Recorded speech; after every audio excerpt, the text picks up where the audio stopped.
No. Welcome back. The Pillars of Eternity 2. Deadfire. What were we doing?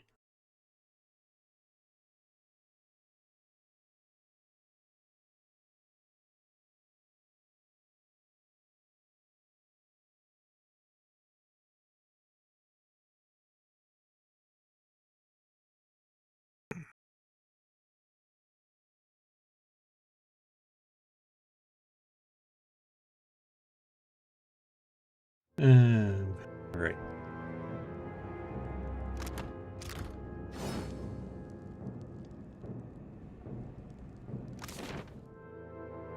We had explored that side, now we explore this side.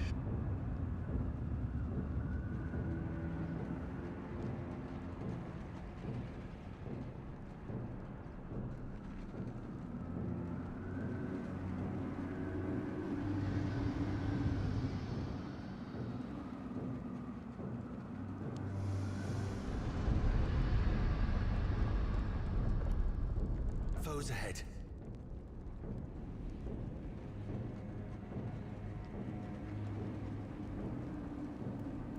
Aye.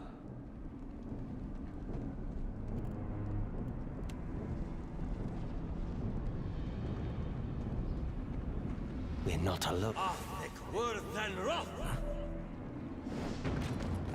What's on your mind, Dang it. cutie?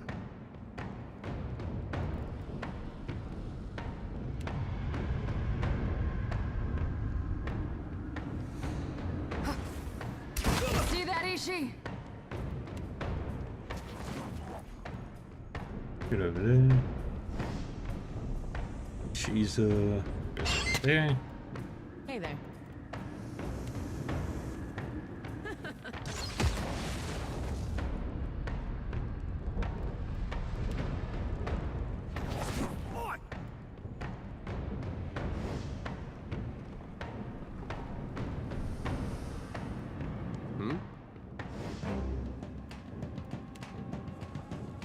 Get in there.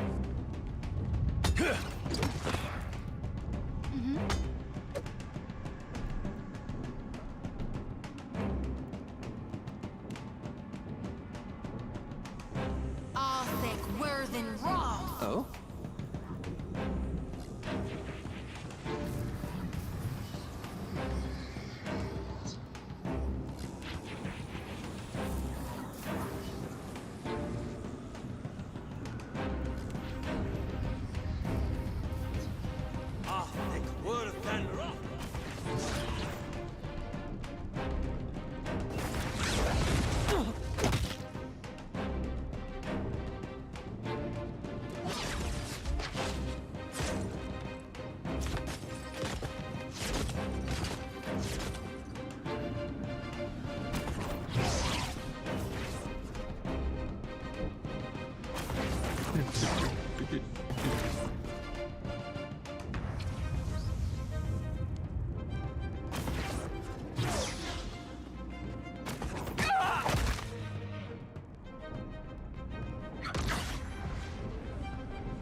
I'll naked us both!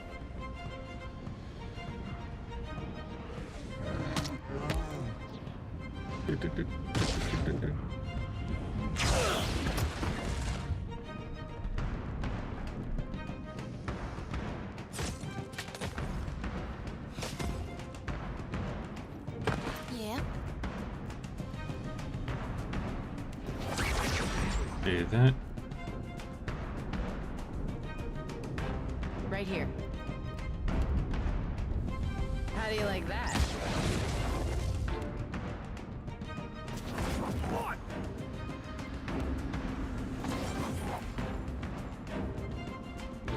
What's on your mind, cutie? Hey, between watch the it with eyes. that.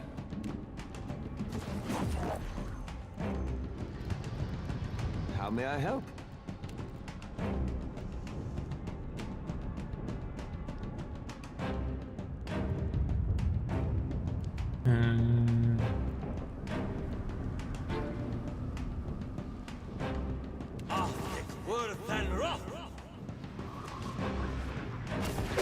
Can't take much more.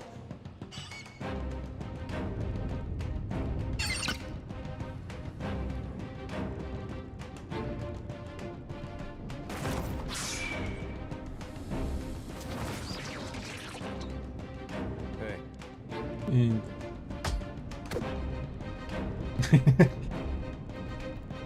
Wish the 35 dungeon crawlers to suddenly exist. Tell me.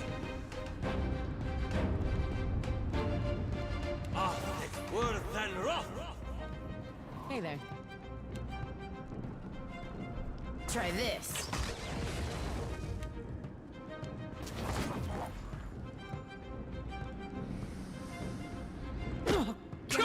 We're not done yet. God damn it.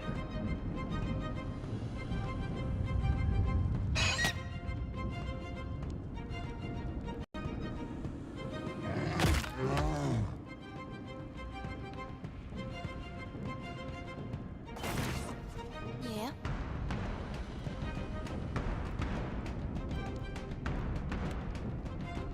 Move. Exceed. On. Speak freely.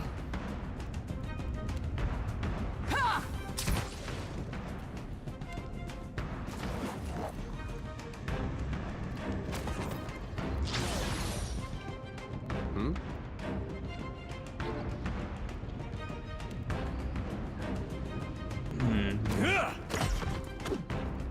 You damn.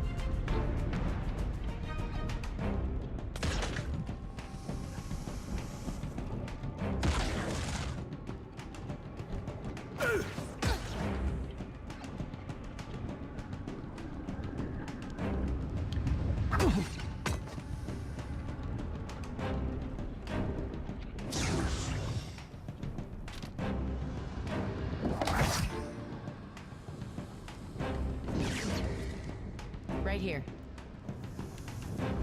How do you like that? Good.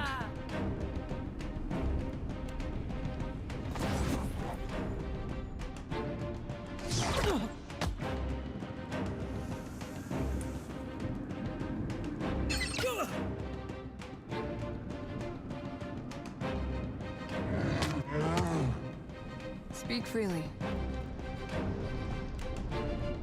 Ha! Right between the eyes.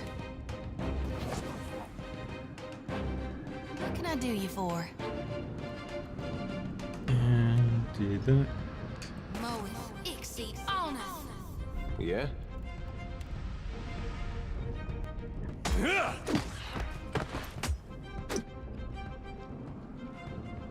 Just remove your chance to attack. How may I help?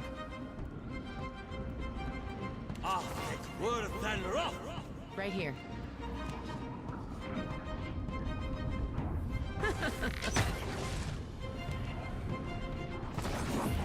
Show him how it's done.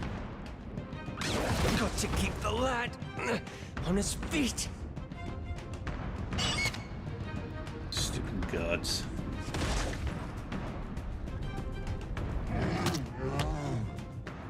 Happy to oblige. Move. Exceed. On us.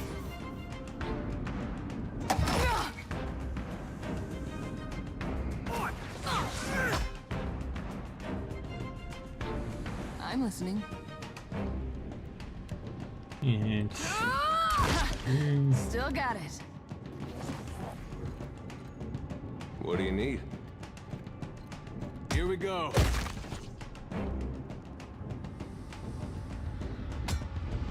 Tell me.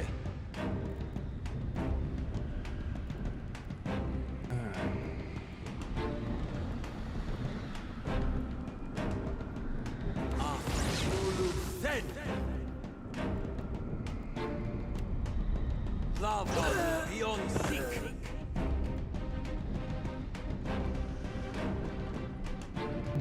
Yeah? Of course. That's how it's done. wonderful.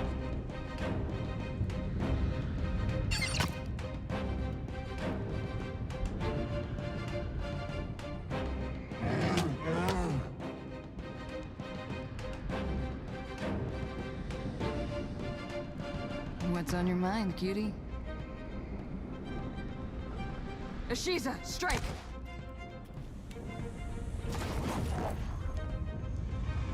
Glory be. And then back on here. Love be on seek. Yeah?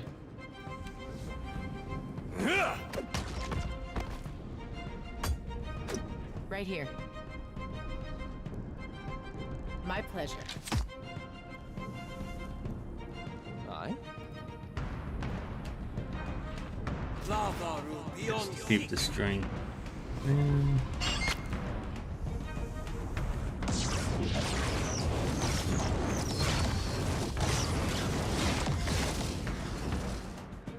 good.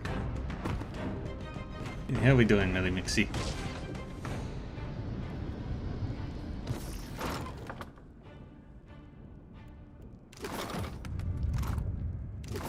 Consider it done.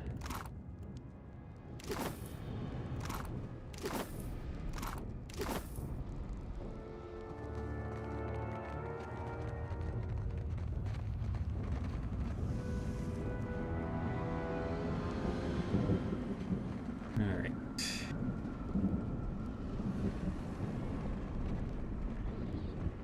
What do we have here?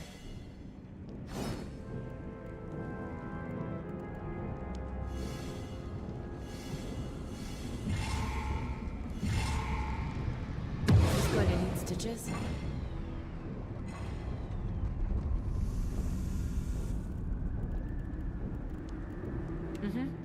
Leave it to me. Bullseye. I'll just have to try something else.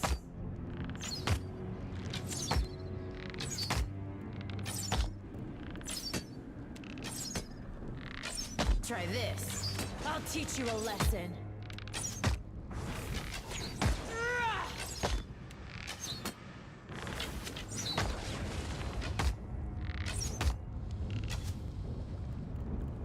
Yes? As you wish.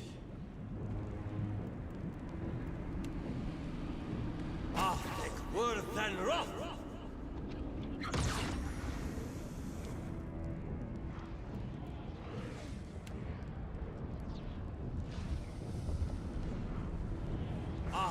Worse than rough.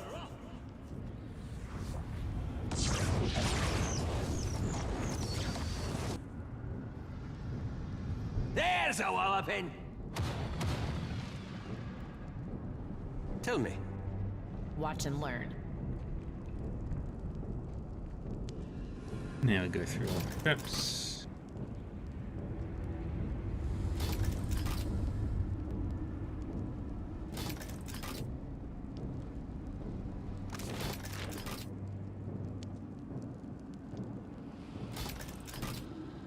I got this. I got this.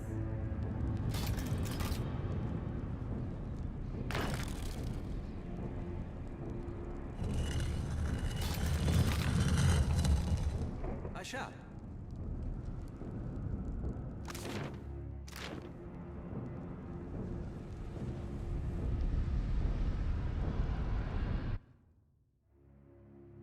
Now where does it lead us?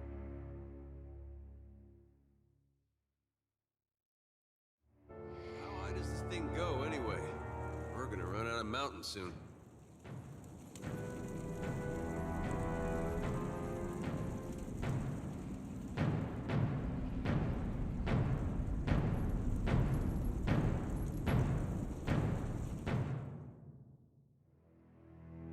Alright, we'll come back to that. Still as a pond.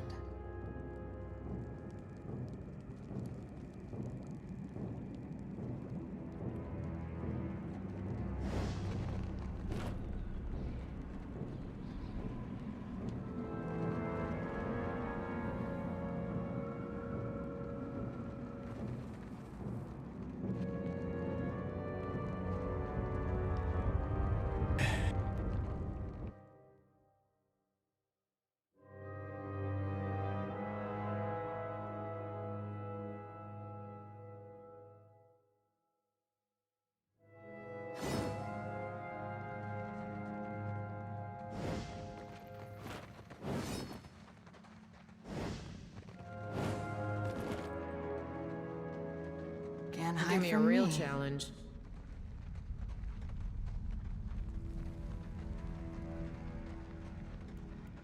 How may I help?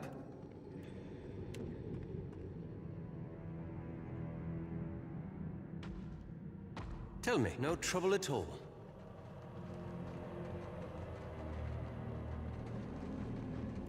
How may I help? Worse than rough. I cannot whack him any harder.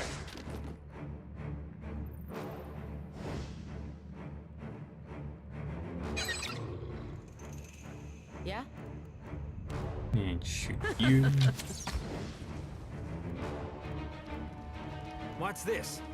I already told those Aeton clods we're at capacity for scribes and acolytes. Those incessant drums have beaten our guards senseless. Verbed acolyte curls his lip and advances on you with a look of frank appraisal. We aren't accepting new recruits. Now go! Our progress wallows as you degrade the left eye with your presence. Looking for Kali. The new boy. Nemnok fawns over him in the lower sanctum. Kinnock grimaces toward the exit. Only acolytes, ogres, and Naga go down there, and any of them will chew you to pieces.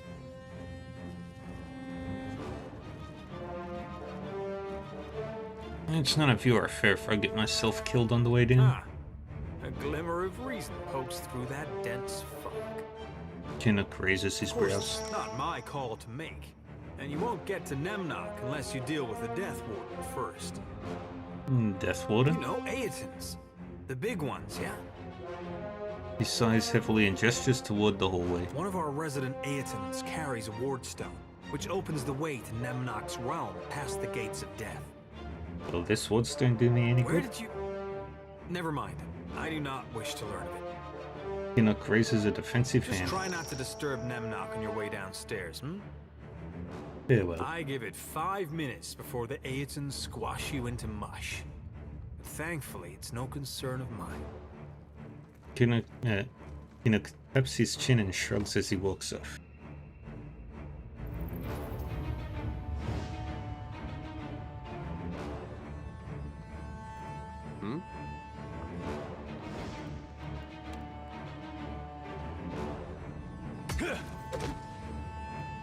Yeah?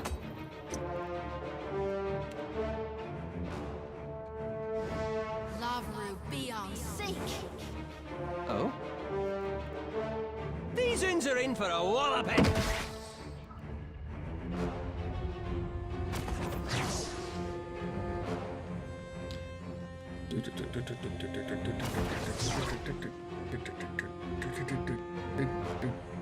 Speak freely.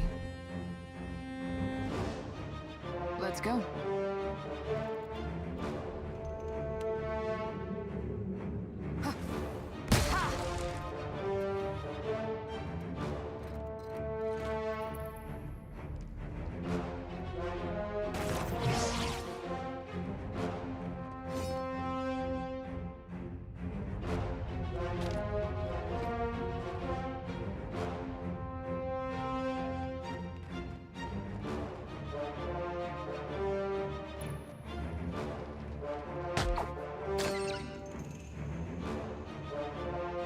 Alright, Valima. Yeah? Try this.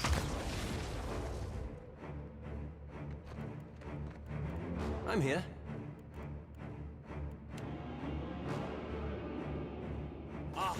Worse than rough.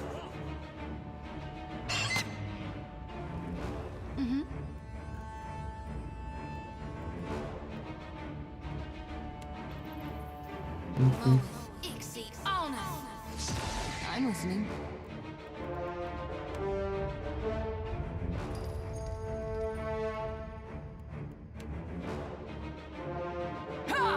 Hey, whose side are you on?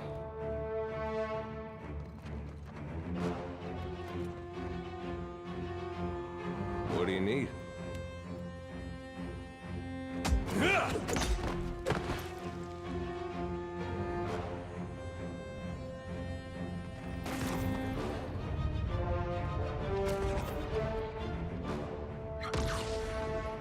Hey there. Do-do-do-do. How do you like that?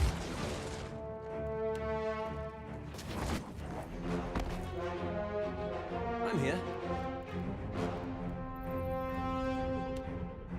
Lava will be on Do-do-do.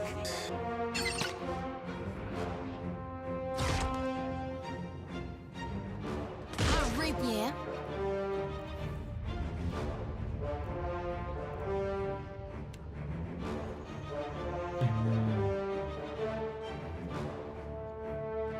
Lava be on seek.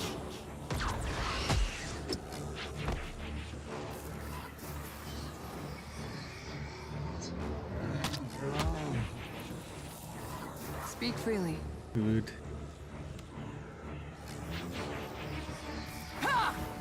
See that way to handle this.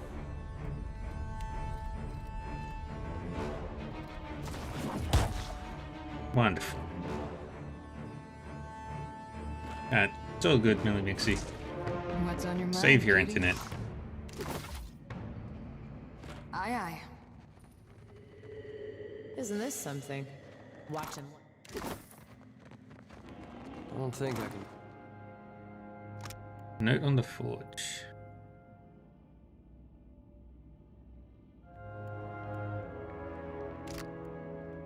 Right off.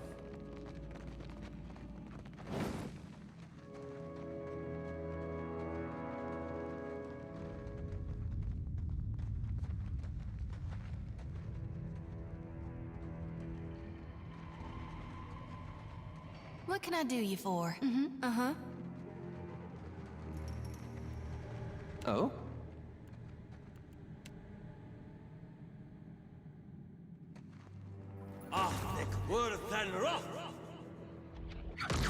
Oh?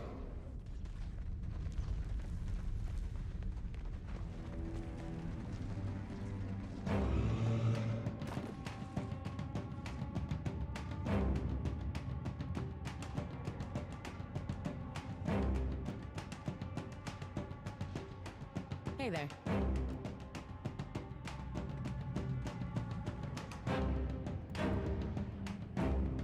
Hey. Happy to oblige.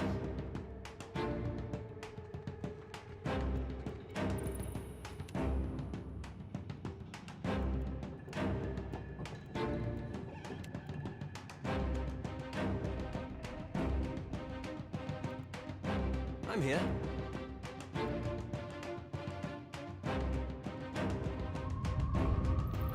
More orders?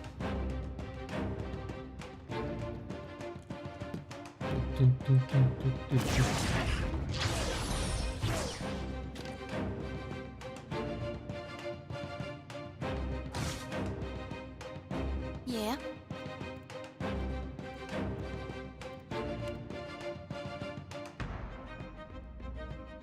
All thick Worthen Roth. Aye?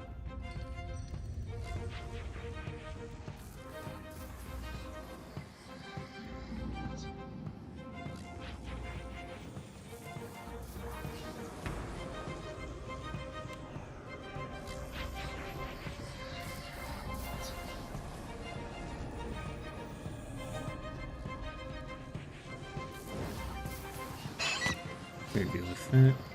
You were saying?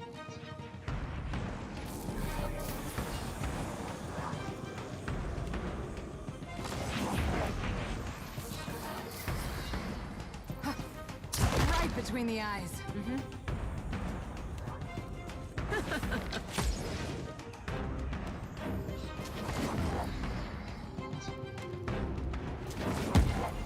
And get rid of that guy. Yeah?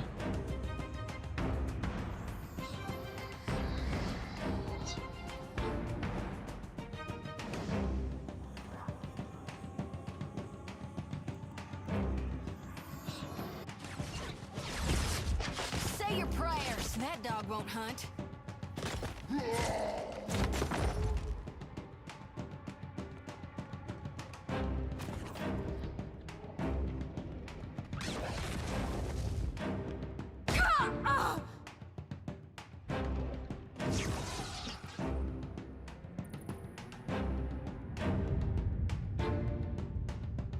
Tell me.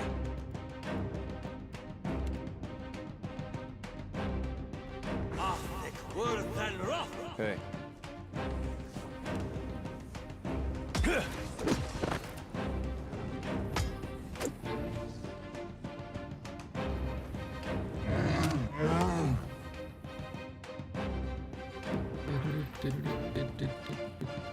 Yeah? Try this. That was about as useful as a bump on a pickle. Woo! Happy to oblige.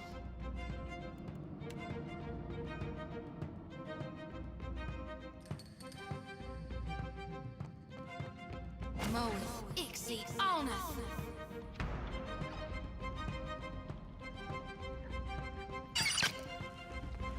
What's on your mind, cutie?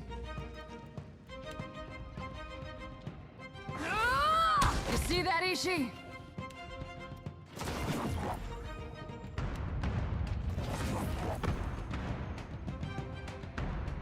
Nah. Nuh-uh, didn't work.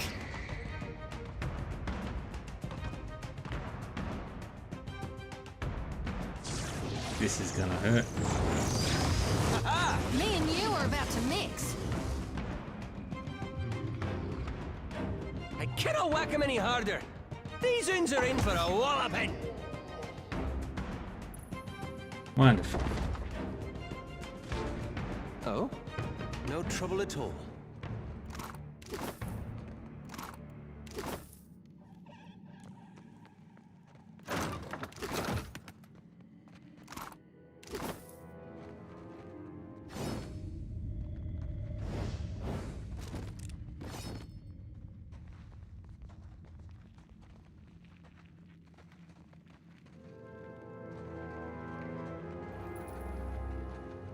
Occasional sulfur bubble pops on the surface of this warm Have pool. here. I got this. I got this.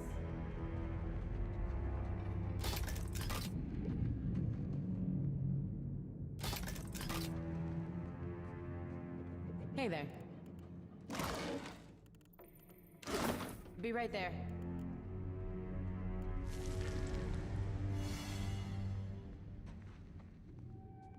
Consider it done.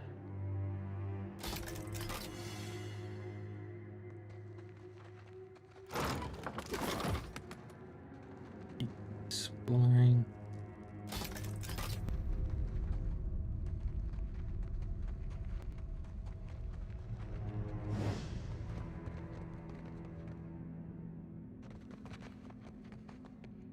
Sure. I'll take a peek.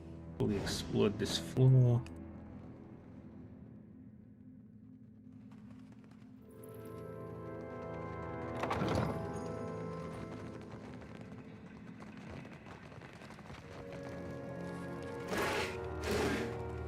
Give me a real challenge.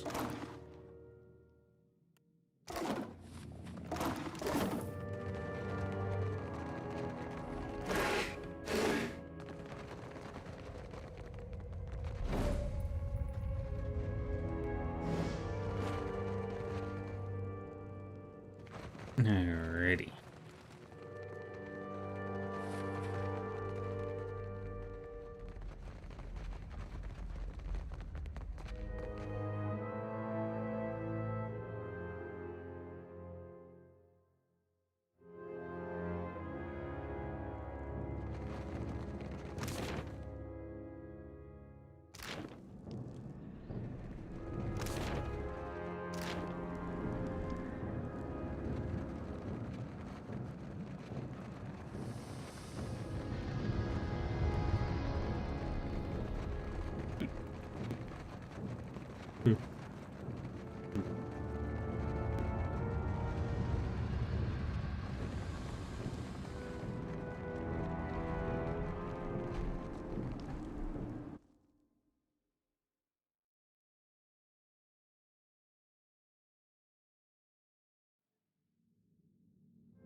Watch and learn.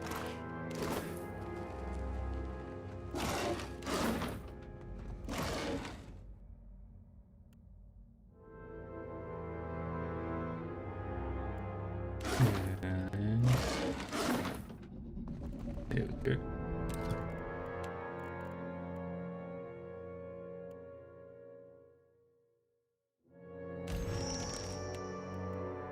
Created the Blackwood Hull.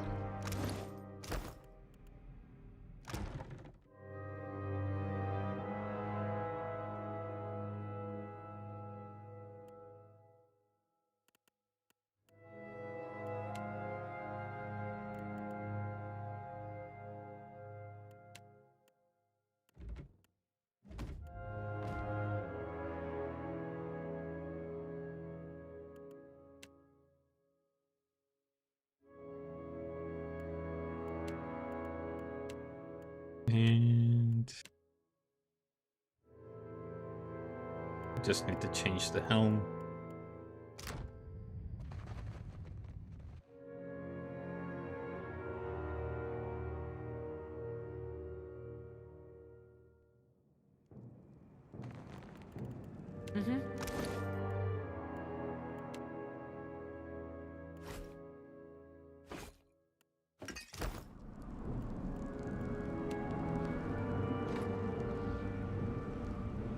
Yeah, I got this.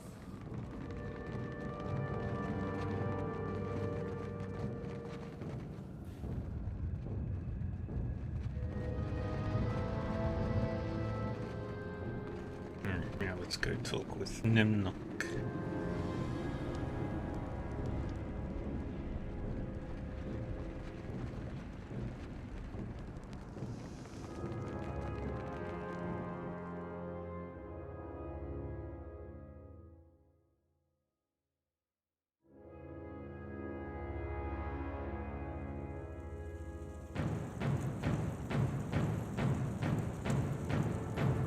Mighty Nemnock, we lay down our lives before your magnificence.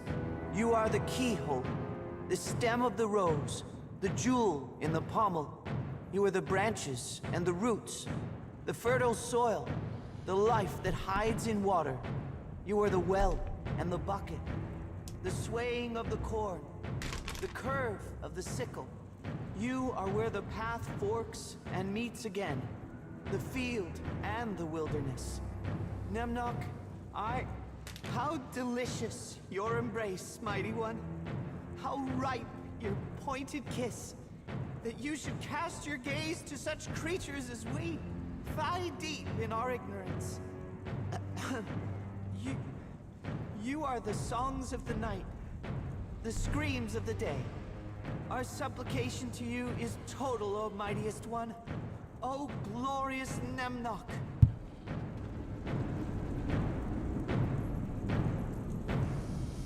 Leave it to me. What's this? Who trespasses on our devotions? The acolyte's voice echoes across the hall. A resounding chant from the worshippers continues uninterrupted. Nemnock, Nemnock. You've taken your last step in the Master's sanctum, Outlander. Nemnock will suck the marrow from your soul. A delighted call rises from the congregation as they redouble their chant. Is that you, Carly? I met your father. My father is a disbeliever. I have risen above him.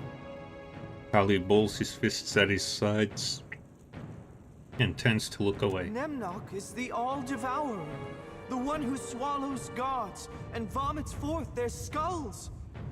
The one true power of Eora. Let me show you. See for yourself. Spreading his arms wide, Carly begins an incantation under his breath. Many of the supplicants mirror the gesture. The beating of drums increases in tempo. Then Carly draws a long dagger from his robe. Wait and observe. He draws the blade across his palm and hisses through clenched teeth. Leaning over the mouth of the pit, Carly lets his blood drip down. A hot breeze gusts from somewhere far below. Nemnock, Nemnock, Nemnock. Something's coming. I don't like this feeling, Captain. Maya grips her weapon. At her feet, Ishiza tucks his head under his wing. Silence! Carly grimaces and redoubles his prayers with more fervent conviction. Nemnock, you are the gaping maw, the lidless eye, the shadow between stars. You are the red curtain, the secret in amber, the light of the Adra. He squeezes his hand into a fist, forcing more blood to drip from his wound as he feeds the void of the pit. Beloved Nemnok, come forth and let all non-believers wither before your killing stare. Kali holds out his arms. The air from the pit roars like an approaching inferno. Yes! Nemnok comes!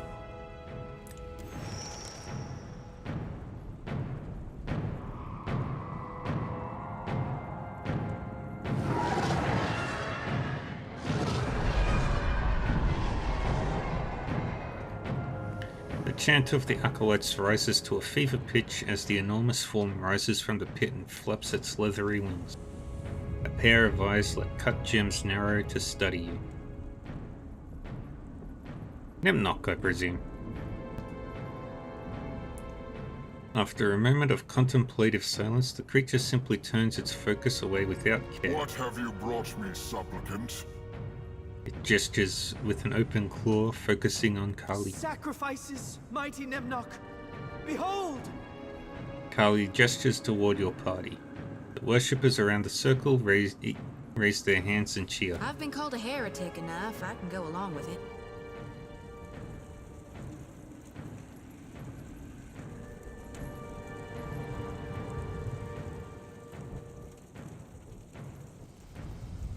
I didn't come to fight, Nemnok. Let's talk. The Mighty One has no need for idle chatter. Do not waste your breath, acolyte. I sense this one serves another master. Nemnok waves Kali aside and glares at you with hateful intensity as worshippers take up their chant anew. I am the only master under this mountain, child. If you will not serve, your blood will fill the inkwells of my loyal scribes. Nemnok's toothy grin broadens, eliciting a cry of joy from the worshippers. You look like a giant imp to me. Ah, you have seen more of the world than I guessed. But I am more than your studious eye could perceive. Every scroll and grimoire my servants collect swells my power, child. Nemnok spreads open his arms. The supplicants mirror the gesture. And with power, I will rain a terror long overdue on all who resist me. You're still just a giant imp. Mighty One? Kali returns to regard Nemnok with wide eyes. Is your faith so brittle that it can be challenged by an outlander? Nemnok's eyes narrow further. Its massive head shakes with disapproval. Through knowledge, I am stronger than any mortal. Submit to me, child. Resist and you shall perish.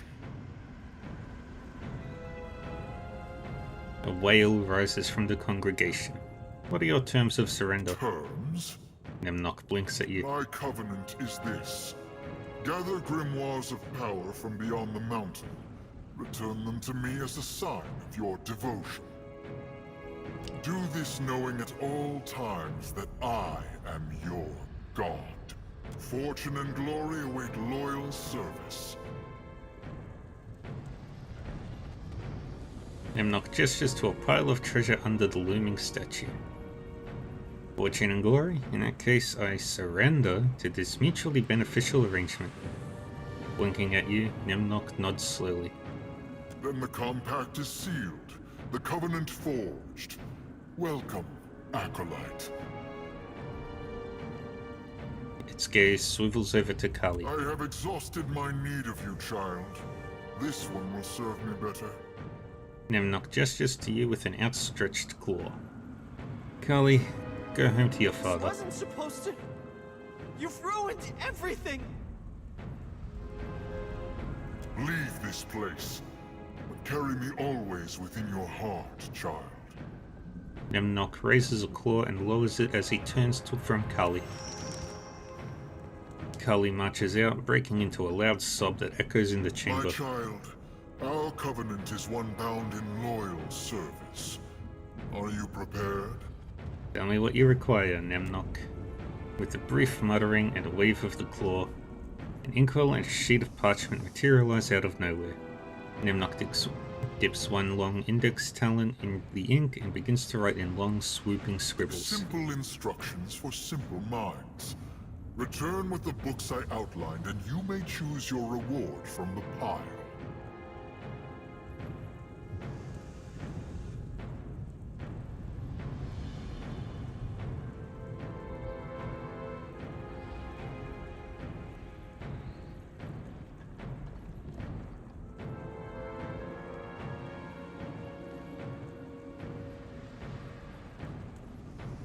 Nemnock gestures over to the chests at the foot of the massive statue. With a snap of its talons, the parchment materializes in your hand. Now go. Waste no more of my time. Ain't we got better things to do?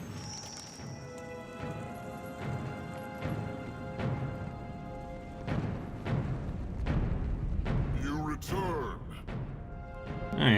Nemnock opens a claw and gestures for you to speak freely. I have a grimoire for your library, Show Nemnock. me. Nemnock eases closer and flares its nostrils at your pack. Menzago's grimoire, once held by the vampire illusionist of Splintered Ridge. Excellent. You serve me well, child.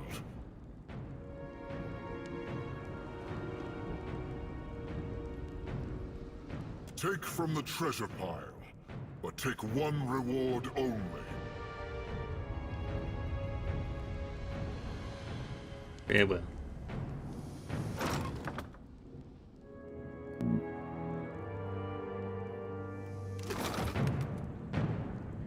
You return. Got another Show grimoire. me. Pipara's grimoire, recovered from a swamp witch's hut. There is much to be gleaned from the scribblings of a crone. Nemnock holds the grimoire by its spine and shakes it hard. Dozens of silverfish tumble to the Take ground. from the treasure pile, but take one reward only. Alright. Ooh, Veil Piercer.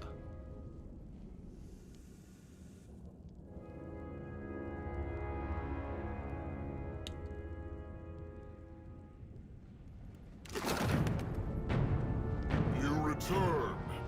Show me. Brawler's grimoire, wrested from the hands of an ancient lich. Excellent. If an ignorant outlander can defeat death, so can I and the rest of my kind.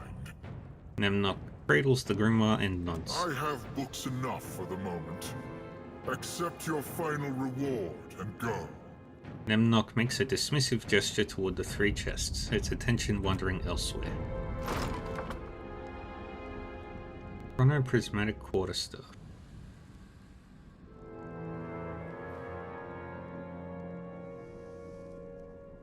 Oh, that's so strong. Somebody with super high metaphysics like Aloth would obliterate it.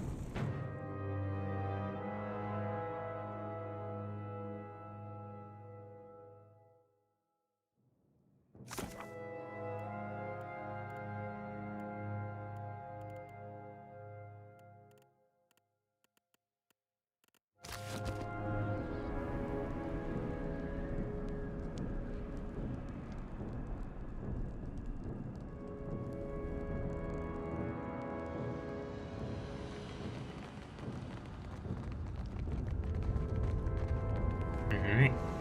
Now we turn. Junvik.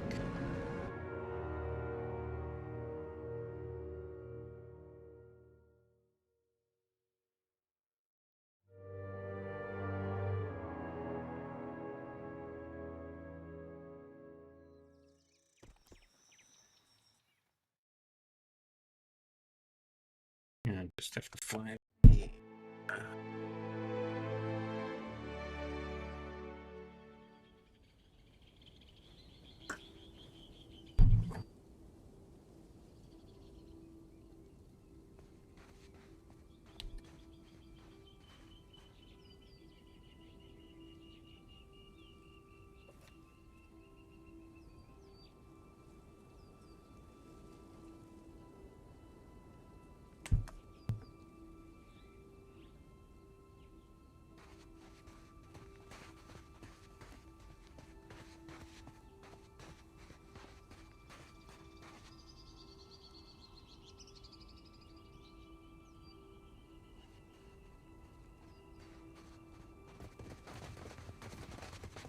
My son returns!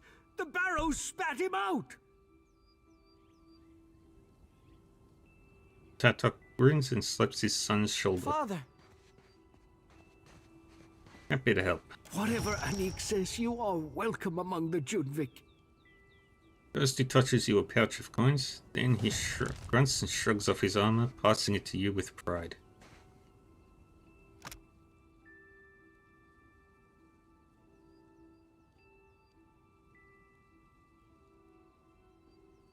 Oh.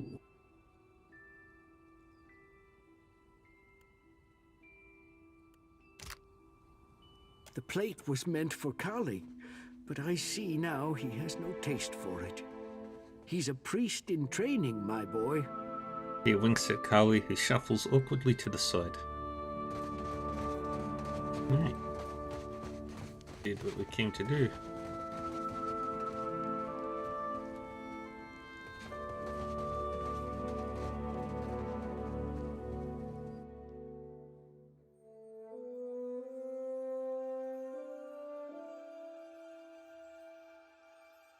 Gotta head back to Splintered Reef real quick.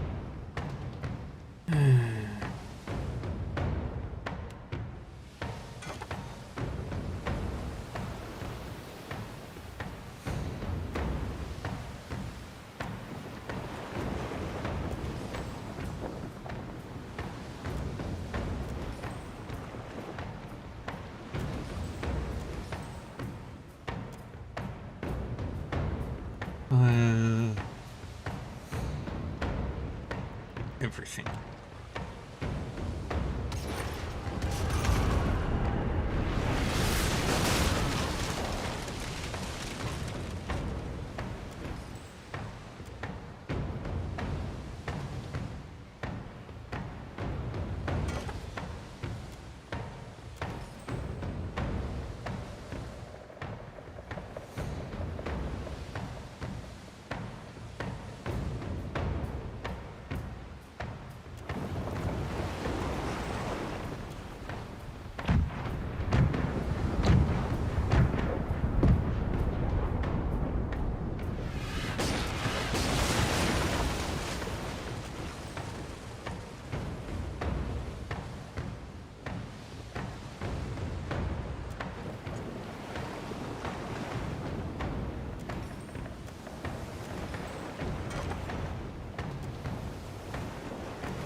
Grape.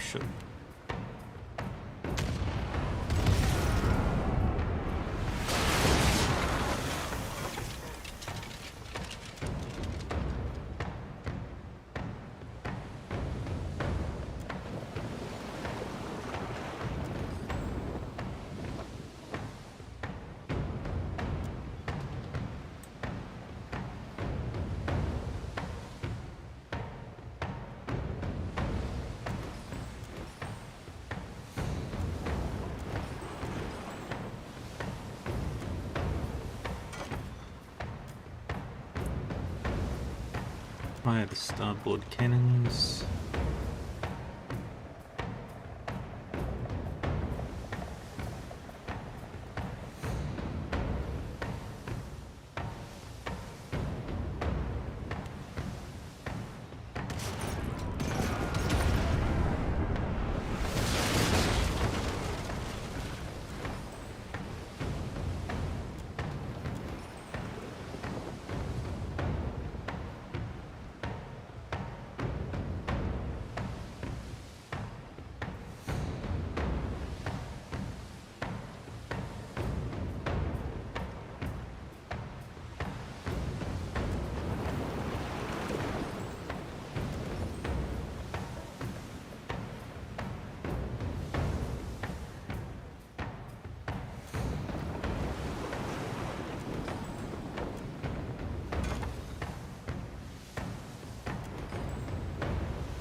Fire the cannons again.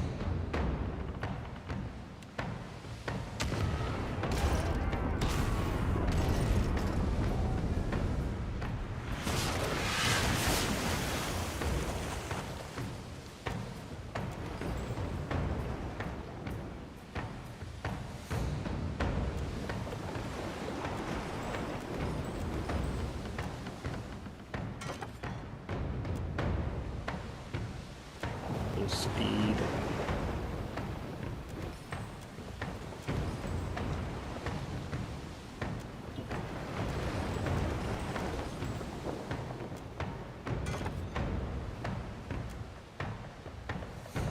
Fire the cannons again.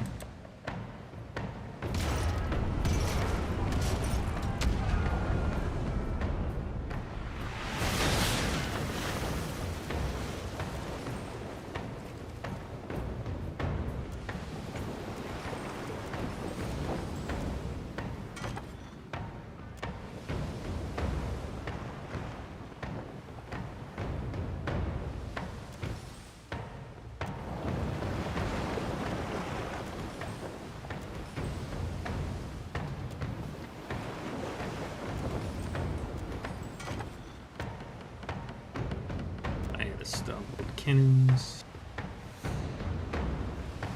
And just grape shot them.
Prepare to board.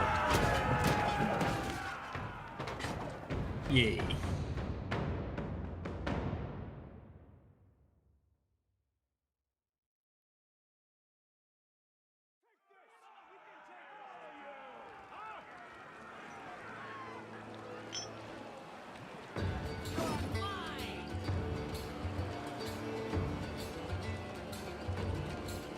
Oh?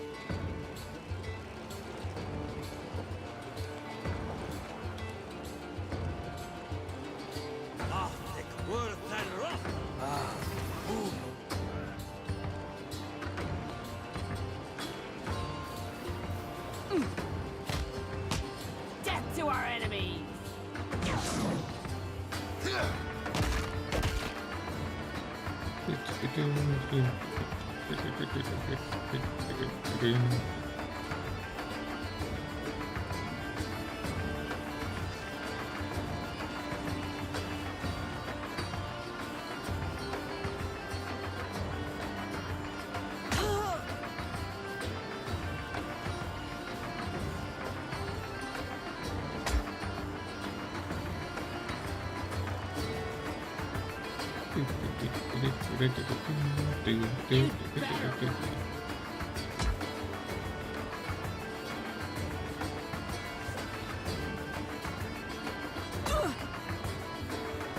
Hey there. How do you like that? There's something you don't see every day.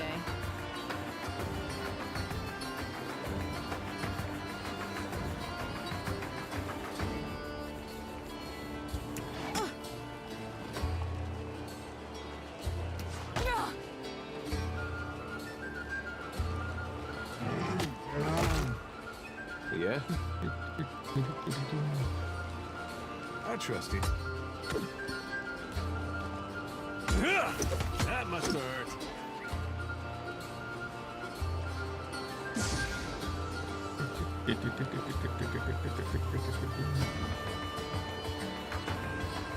Medina. Your thing.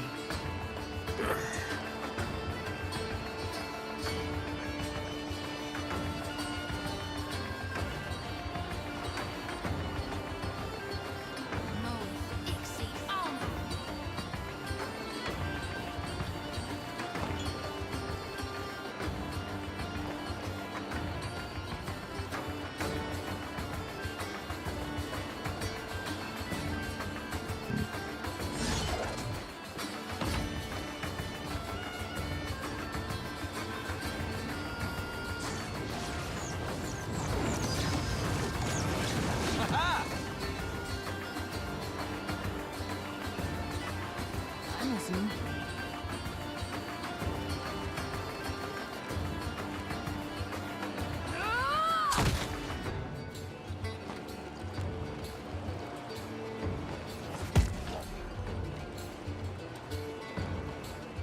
Yeah, Vetnia.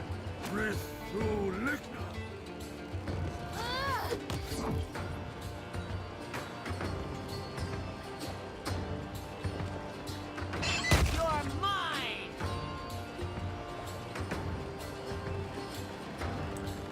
Seraphim. Death as one. Death to those who oppose the Republic!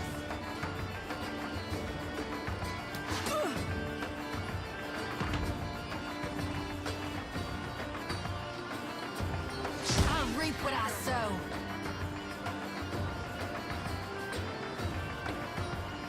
That's not very helpful. Tell me.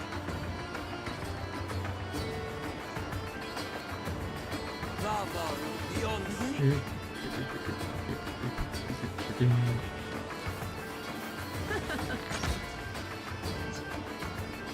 That looks like it hurt.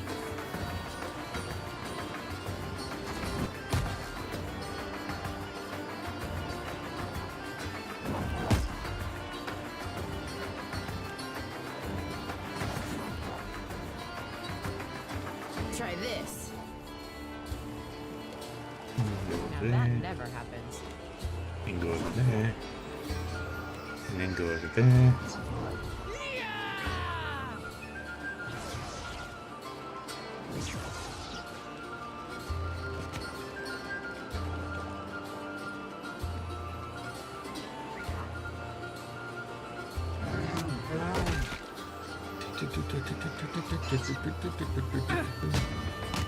You're mine! What can I do you for?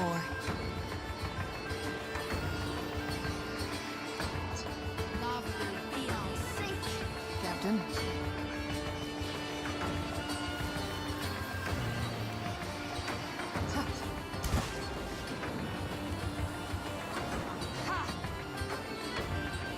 And go over there. Can't get a clean hit.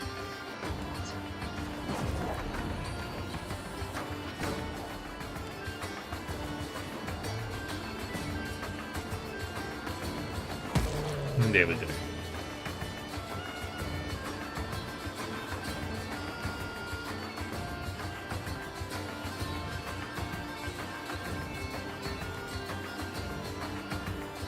Let's try. Yay.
Alright,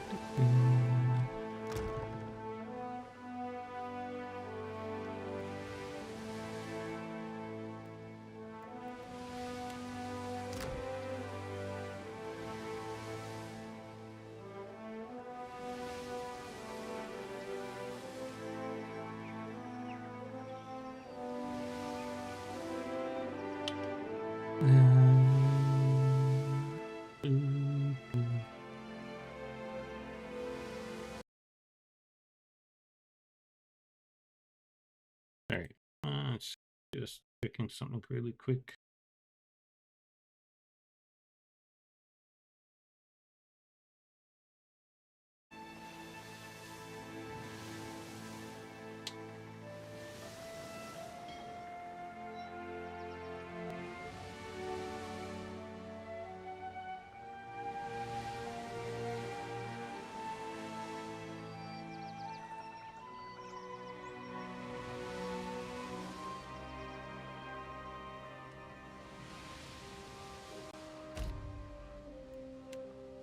Alright, what's going on now?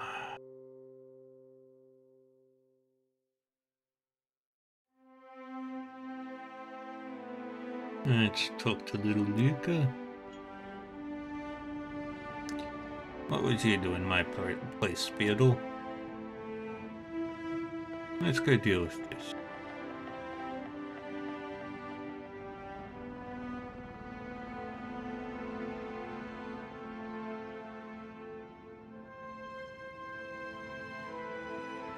If little Lucas had extra grog, the rest of the crew deserves the same. See that all hands receive extra rations.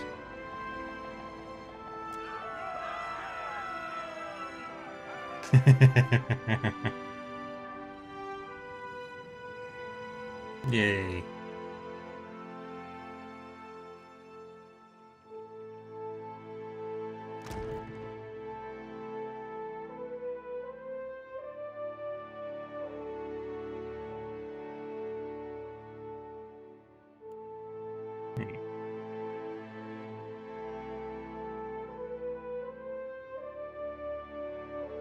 You're not injured.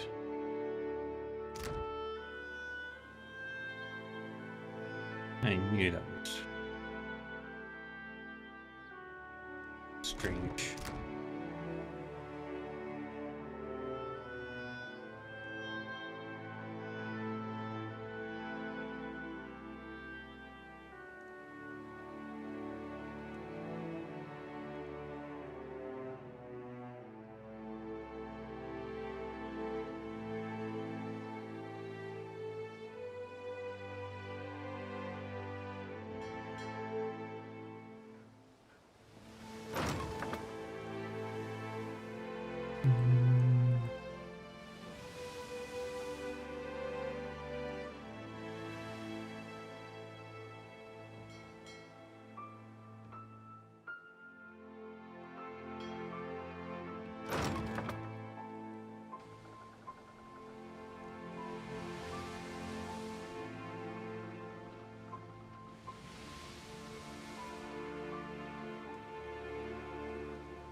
All the way down to the corner.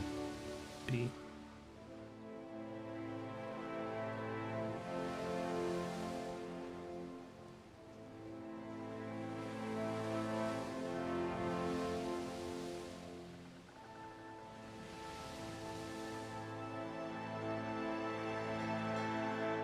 Into the splintered reef.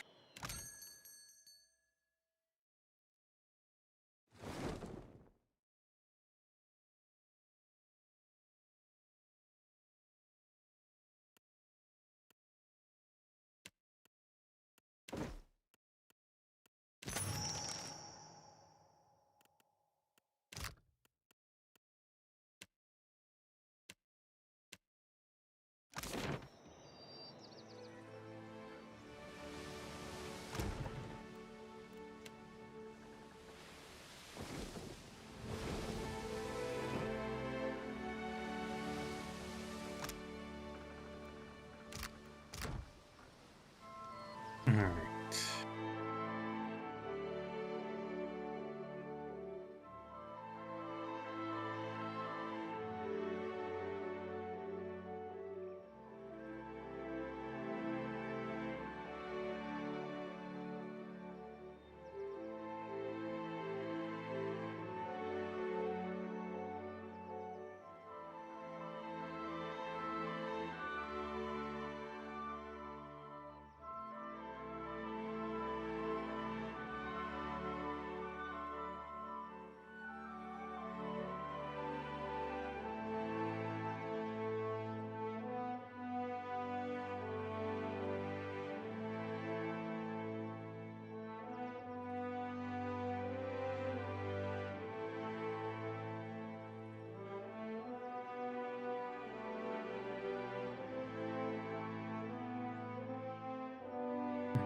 need to go to here.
Stop and drink on my ship.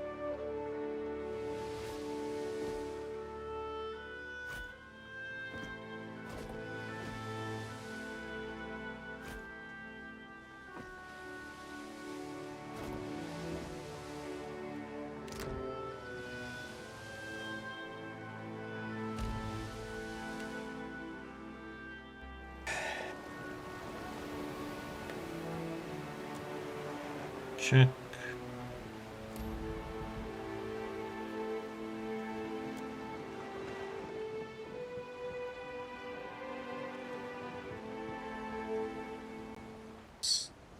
Stay the fish in the hold.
Chop a good slice from wood and Hurry or go eat.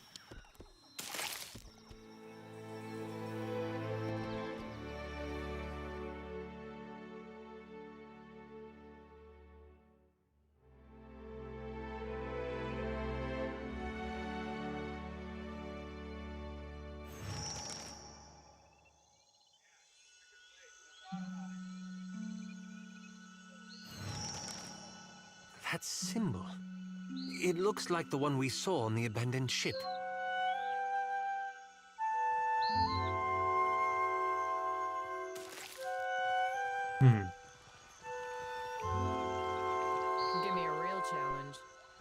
A young woman steps up to the edge of the cliff and peers down wearing an amused grin.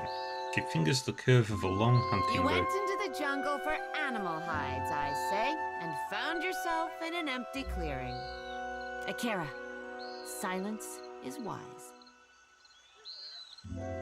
You turned around and retraced your steps back to your ship, where it was safe.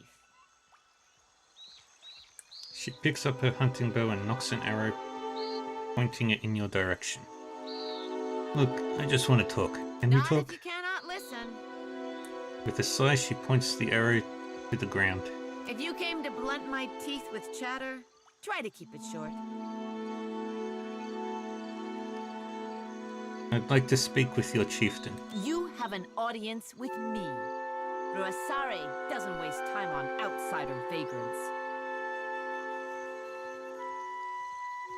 I seek a deeper understanding of your tribe. Deeper?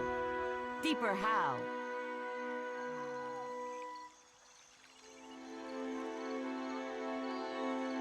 I want to know about the people who survived the cataclysms of old.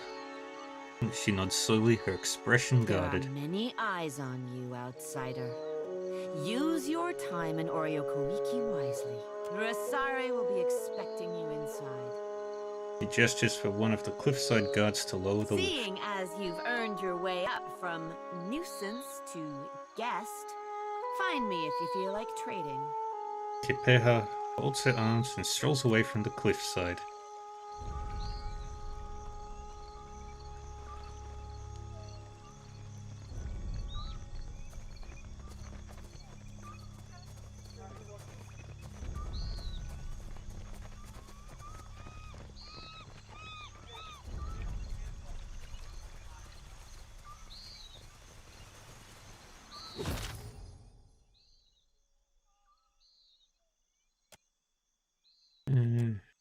We'll leave that.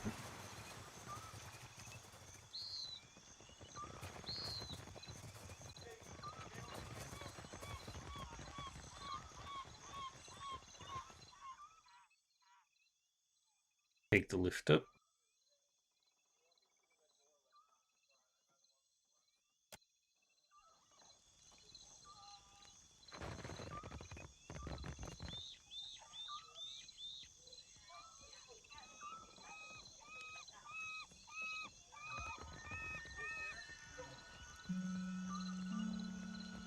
Did you notice their face paint?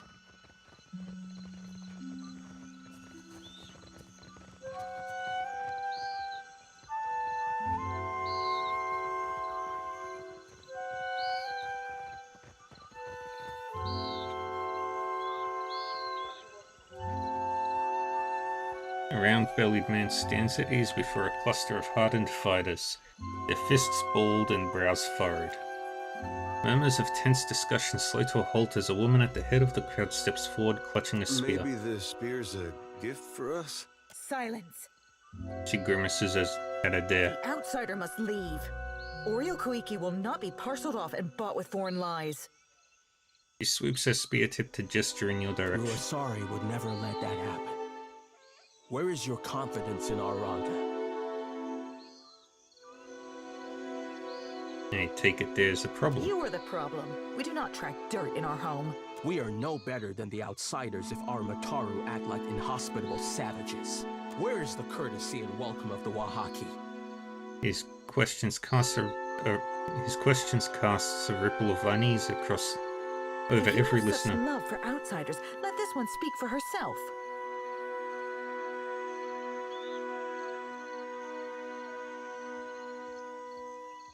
Give me a chance to prove myself worthy of your hospitality. You are not the first to speak in honeyed words while caressing a hidden blade. If the outsider turns on us, I say I will drag you through Tangaloa's maw with me. She curls her upper lip at For Aparo. all our sakes, may I be proven wrong. Nodding to the assembled fighters, she signals them to disperse. On behalf of those who remember our manners, welcome to Oriokoiki. Is there usually much infighting when outsiders show up? Akira, I say circumstances have made us rough around the edges. Outsiders come with cannons, nets, torches. They do not come to talk.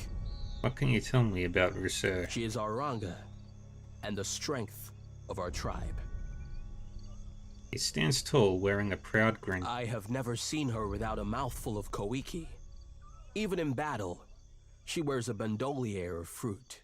A spirited, passionate, and very hungry woman is my Risare. You and Mirasare are married. Hara regards you with confusion, then bursts into laughter. How the outsiders enjoy their vows. The Huana pair off, but we need no documents or witnesses.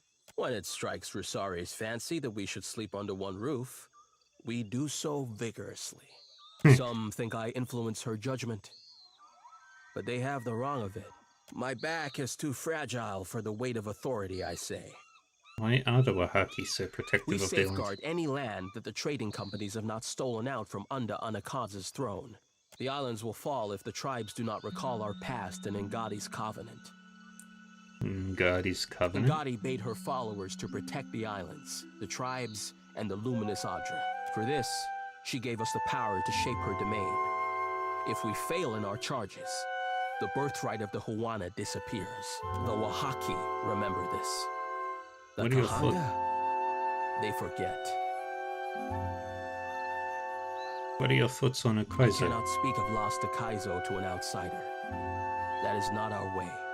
There's so much concern over the We past. lost much of ourselves when Cataclysm scoured the Deadfire.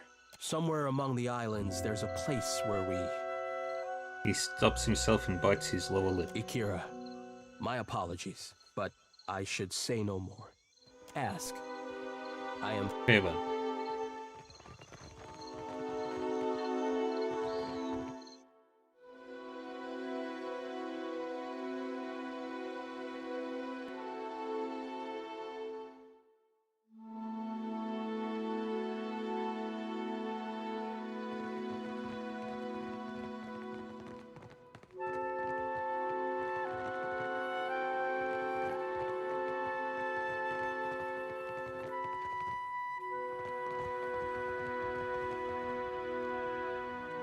The broad-shouldered woman on the throne lifts her gaze to meet yours.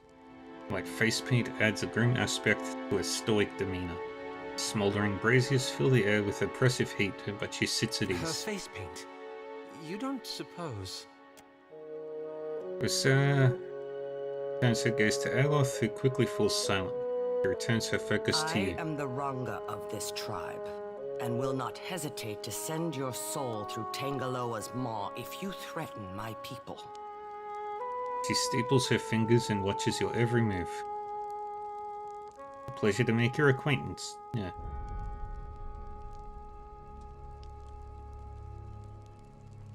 You have the gift of our hospitality during this audience. Do not abuse it. The studious-looking man to the Ranga's side But scrutinizes will you. our hospitality be returned? A trembling mystic consults a palm full of runes. The Ranga silences him with a look. Sitting forward in her seat, she opens her fist to reveal a plump koiki fruit. She takes a deep and thoughtful bite. Outsiders do not come to Oreo Kuiki unless they want something.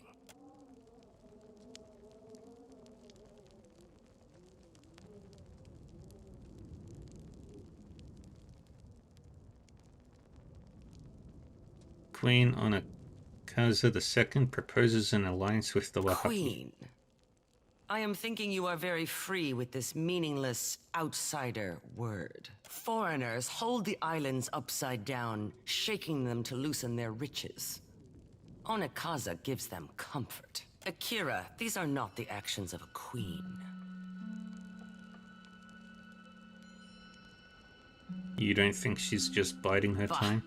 Then she never should have let the foreigners take a step onto Deadfire soil. You think the queen is cunning, but she is on the brink of losing her power. You're falling for the same trap that the foreigners are, assuming that she's weak on the basis of appearance. Risera opens her mouth to speak out against you, but stops The herself. Kahanka queen shows her belly so that the enemy will overlook her claws. She nods to This herself. is a worthy tactic. Valia and Rawatai are foolish enough to fall for it. Onakaza can enjoy her false sense of security for a bit longer. Akira, you are as blind as your countrymen. Her lips peel back in a fierce grin. Before I agree to Onakaza's terms, I must deal with a pest of my own. Not as large as the trading companies, but nearly as vicious. You are knowing that the purchase of foreign slaves is allowed in the Deadfire? I'm familiar with the practice. To buy and sell kith is the work of monsters. These slavers hunt the waters around Oreo Kuiki. Like cowards, they shy away from the deeper jungle.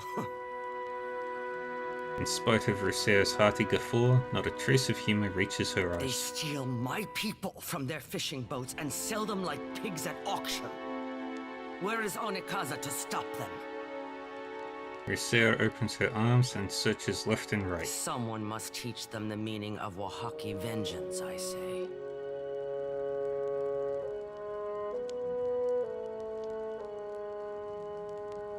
Your foes go after dangerous prey. Akira, my people are not in the habit of being taken quietly. Ruseo inclines her More head. trouble than we are worth, I say.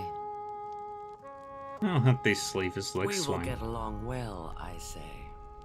Ruseo grins wide enough to show all of her Our teeth. enterprising foes clump together in a small fortress on the tip of Crookspur Island, northwest of Nekataka.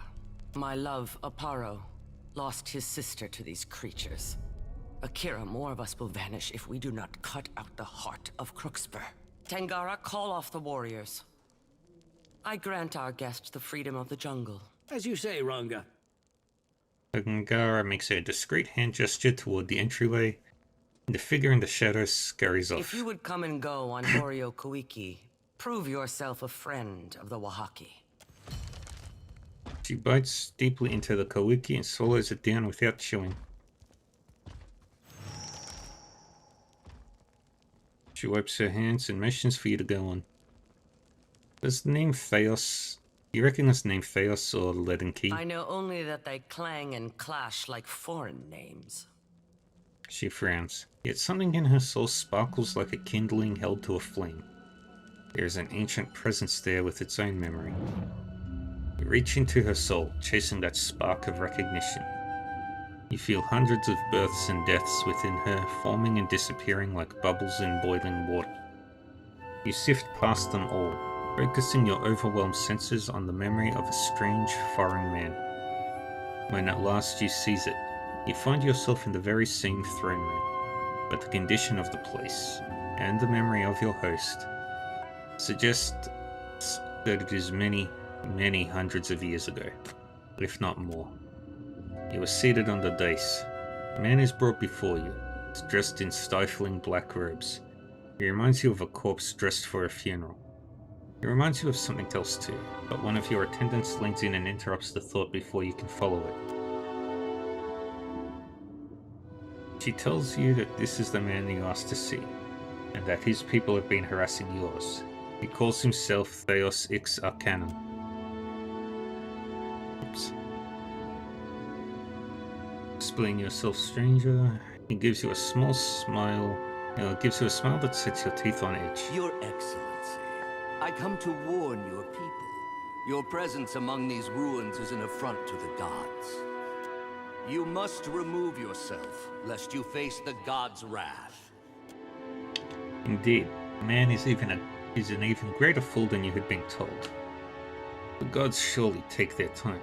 We have lived here 200 years, and they have yet to raise an objection. The timeline of the gods is not for mortals to understand. But even their patience shall wear thin, especially after this warning. You certainly feel your patience wearing thin. Who is he, this foreigner, to send your people from their halls and homes? And who is he to tell your people, the survivors, about the wrath of the gods? What ungrateful guest evicts his hosts? Our ancestors built these places centuries ago. We will not leave. For a moment, his unctuous facade melts away and he blinks at you and your attendants. You get the impression that your response has surprised him. Your people cling tightly to their history. His jaw is tight as he speaks. He swallows hard as if gulping something unpleasant. But where are these designs among your arts? Where is the carved Adra in your wooden huts? These places were not built by the Huana, but by an ancient people from a distant land. You knew he was a fool, but now you suspect he is a dangerous one. His words are a lie, but like the very best lies, they contain a shadow of truth. Everyone knows foreigners once lived among your people as guests, but they have not been seen in 200 years. What prickles the back of your neck is the question of how he might know this, why he brings it to you.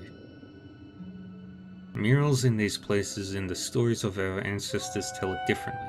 How would you, foreigner, know our history better than our own grandfathers? I have seen your murals, and I know that you will recognize this. He produces a helm with two horn-like protrusions and a mask attached. He is correct. You do recognize it. The guards in attendance gasp. The man, Theos, smiles more broadly. It was my people who built these places, and now I come before you bearing their warning.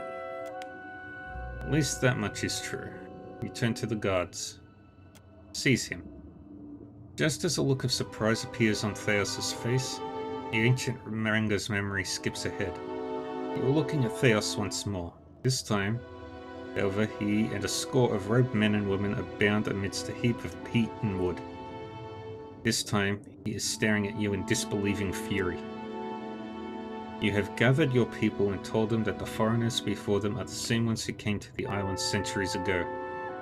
And now your people are angry and frightened too, because every Wahaki remembers the story of how these foreigners abused the hospitality of their Huana hosts. So great was their iniquity that the gods destroyed the great city of Okaizo and many others besides. Watch now as I wipe their stain from among us. Your people cheer. Theos struggles and yells, but his words are drowned out. Let us never forget that this foreigner is a trickster and his people are a plague. Hundreds of Wahaki stamp their feet and beat the ground with the butts of their spears. Still, Theos scowls and thrashes in protest. From this day forward we must be vigilant. Let us root out such foreigners and keep our lands pure of their wickedness. The tribe cheers louder than ever. Young and old, Mataru and Roparu are all united in purpose. A change seems to come over Theos. The struggle leaves his body and the rage departs his face. Good. Let him accept his end. One of your attendants offers you a torch. Throw it onto the pyre. You hurl the torch. The flames spread quickly. The foreigners scream as the fire advances. All except Theos, who looks back at you with a strange smile of satisfaction. You pull back from the memory, and the gruesome scene evaporates around you. Why do you stare so?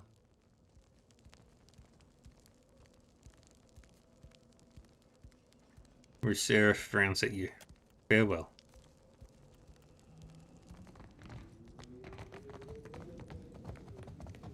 Back there, with the chieftain. Did you see something?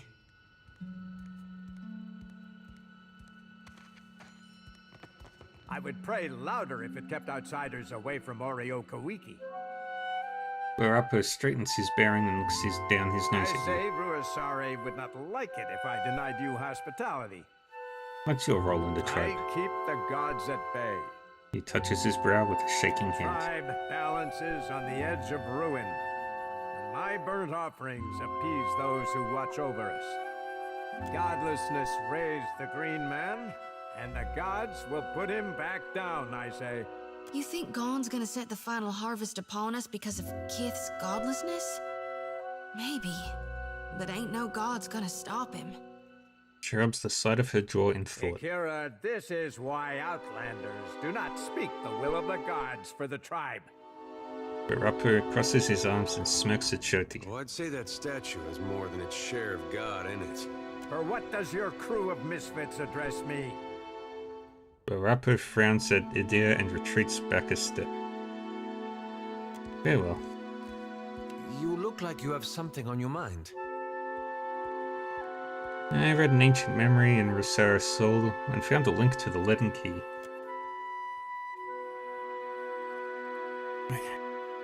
Stretch. Thank you, Millie Mixie. And hydrate. I can do that.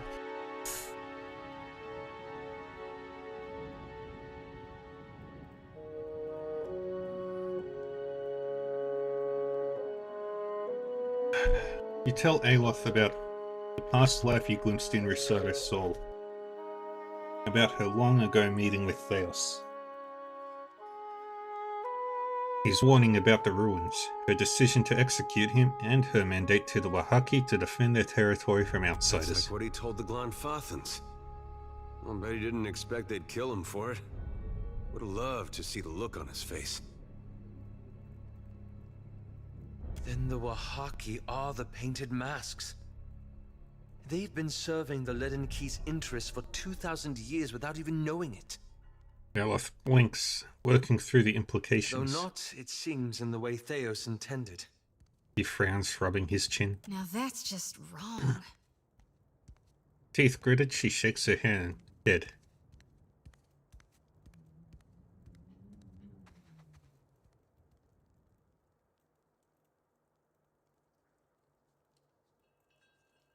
What are you thinking, Aloth? Belief is a curious thing.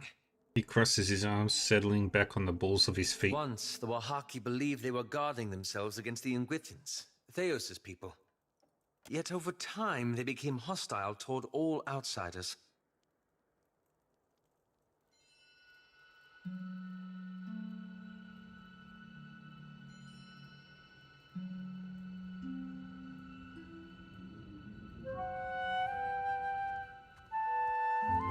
Stories and messages change. Theos only had clarity about his because Werdica reincarnated him whole every time. Don't you wonder if bearing that message was part of what made Theos who he was? He raises an eyebrow and falls quiet for a It's moment. not just that the Wahaki misread Theos' original message. It fundamentally changed them. He purses his They lips. went from being a large and well-connected tribe to a much smaller one defined by isolationism. Worry burrows into the shadows and creases on his face. And this has got you thinking again about the consequences of your intervention. See all the ninnying I suffer from this lad? Right sure 'tis ratting around in his noggin. You know me too well. His right grin doesn't quite banish his air of melancholy. I've been chasing the Leaden Key, trying to undo the harm they've caused. But what if I'm only making matters worse? Private agony muffles his voice. His breath catches in his throat as the full weight of his words hits him. Might I be to blame? Have I made a grievous mistake in getting involved?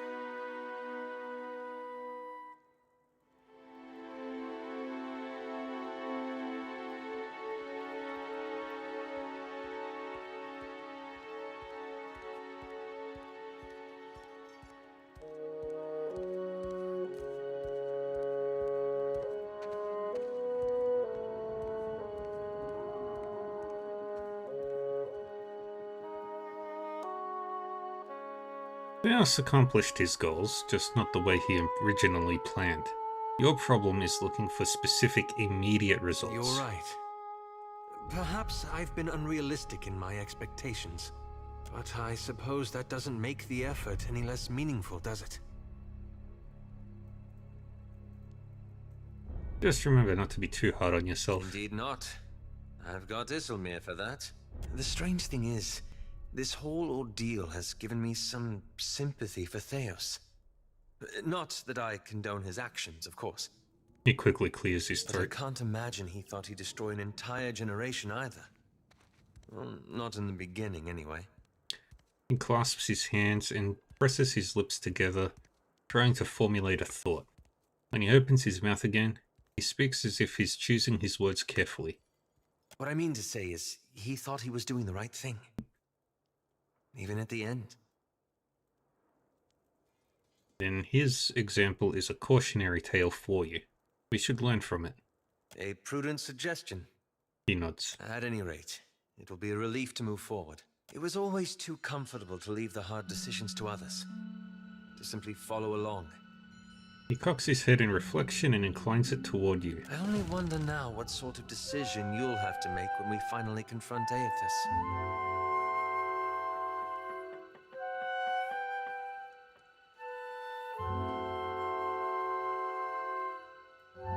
I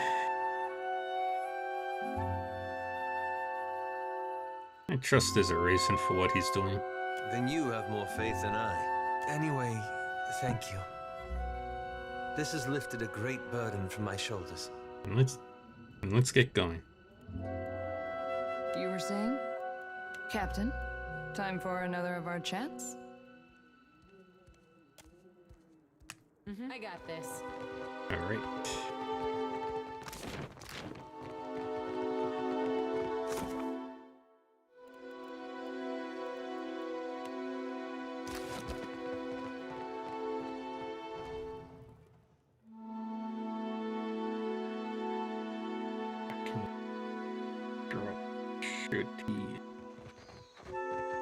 Ayla,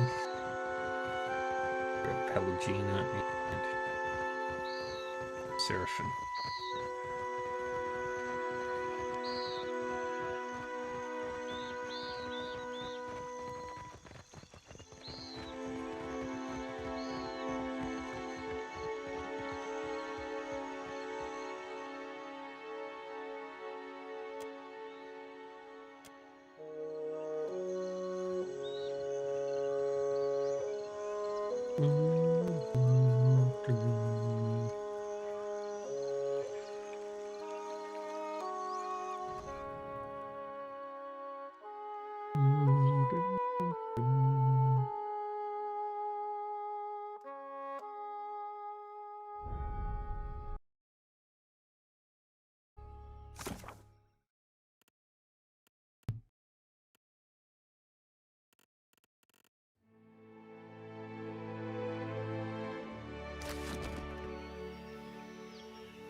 Tell me.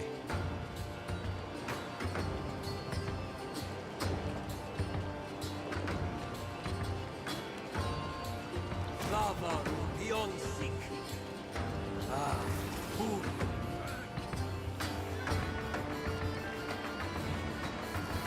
You'd better run.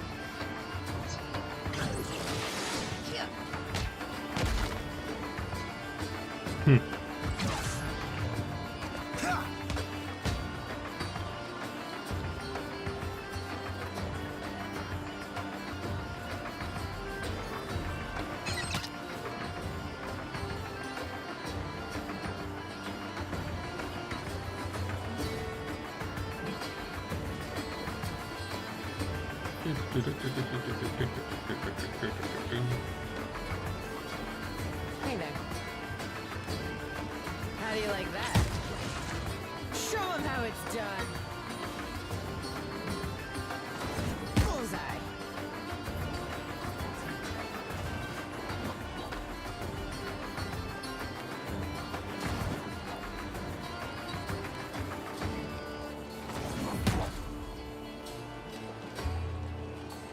Try this.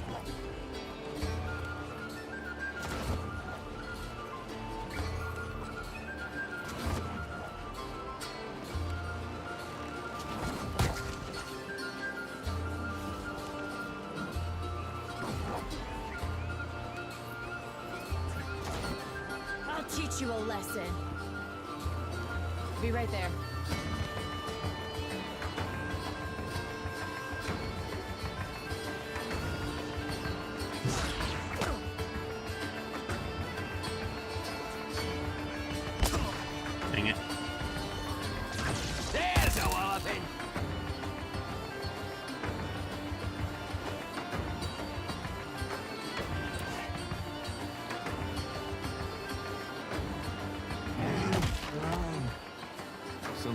you.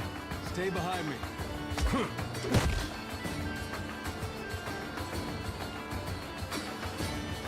And we keep running through. Yeah.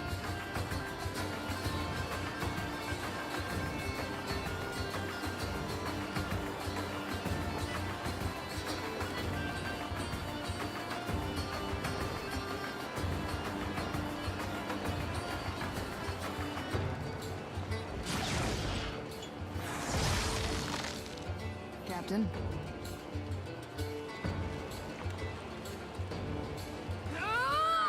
Right between the eyes. Death to our enemies!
Bum, bum, bum, bum, bum, dum.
Through the Temple of God.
This woman's unceasing smile and direct, violating gaze give the strong impression of someone selling something. Light of Aethys be upon you. Baron said you could tell us about the partisans of the lighted Your path. friend guided you truly. Gadarian Bosch has honored me with the duty of helping his message reach all of the faithful.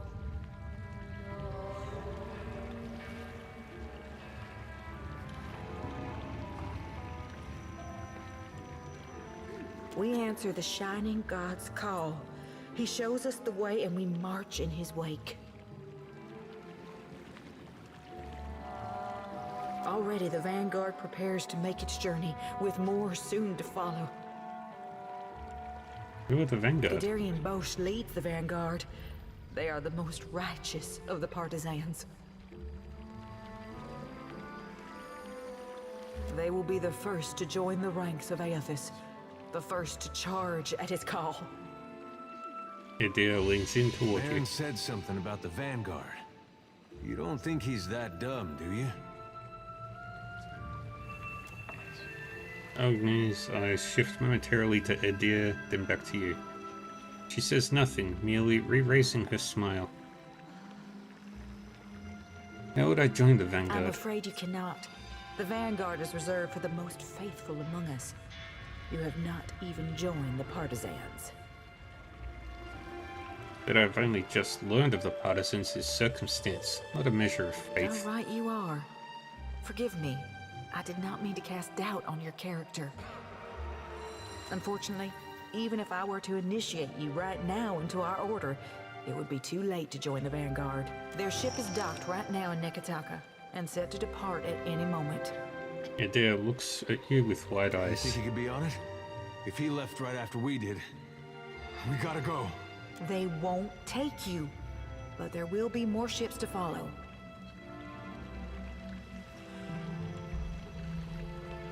Stay and learn about the partisans of the lighted path, and I'll see that there is room for you. That's a real nice offer. We'll think about it and get back to you. Your journey sounds dangerous. The Shining God demands total commitment from his followers. What good is a soldier who is not willing to make the ultimate sacrifice for her cause? To walk the lighted path, one must be willing to never turn back. How would you join up with the Aethys? Face him in a boat? Yes, in fact. We will follow him along the lighted path. When the time is right, he will welcome our souls into his legion. Gadarian Bosch has seen it.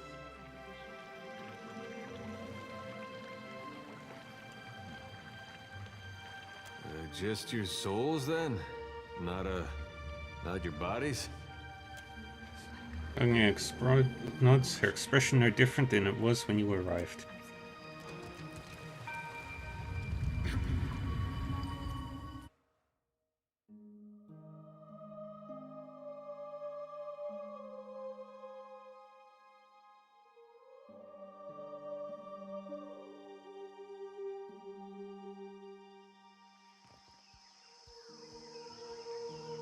Seraphim, thought we agreed you'd stay out of my head.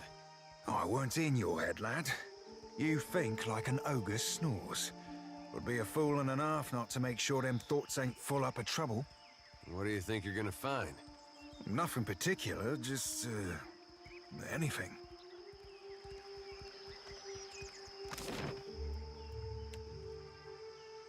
Means Bush.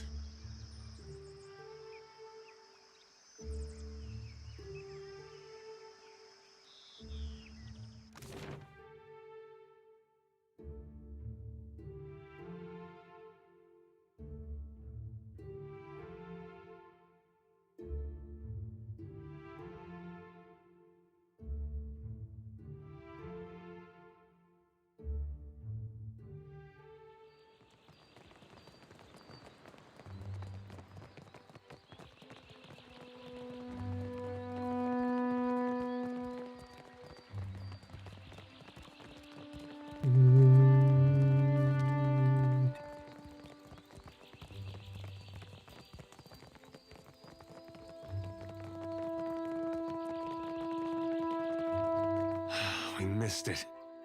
They're gonna park that thing next to Aethys and slit their own throats. I wish they'd gone ahead with it before they got Baron involved. If we can't catch it, can you promise me we'll go right now? Well, yes, we'll go right now. I knew there was something I liked about you.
You're mine!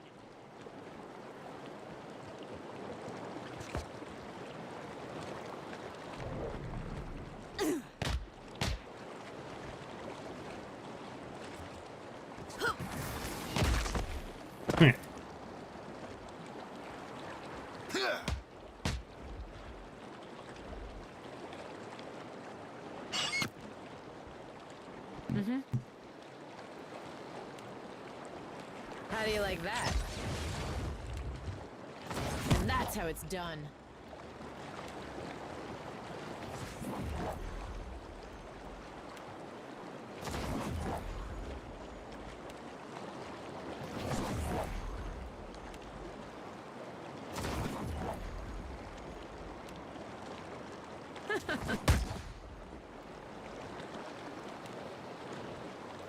You'd better run.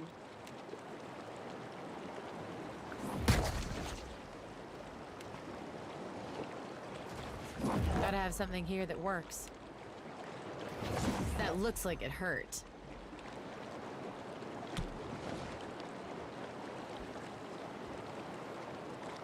Yeah, get over there.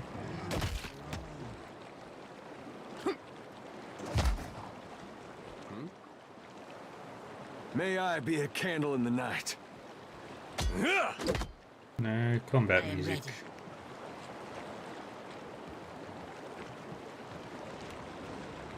Death to those who oppose the Republics!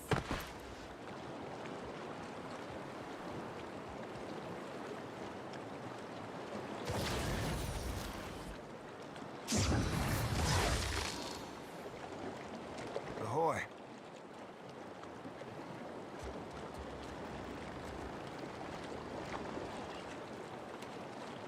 Siamas me too, man.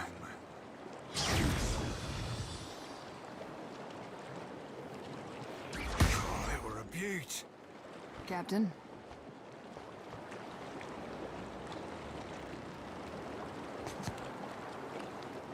And boom.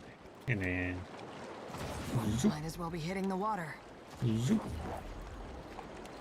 Dead.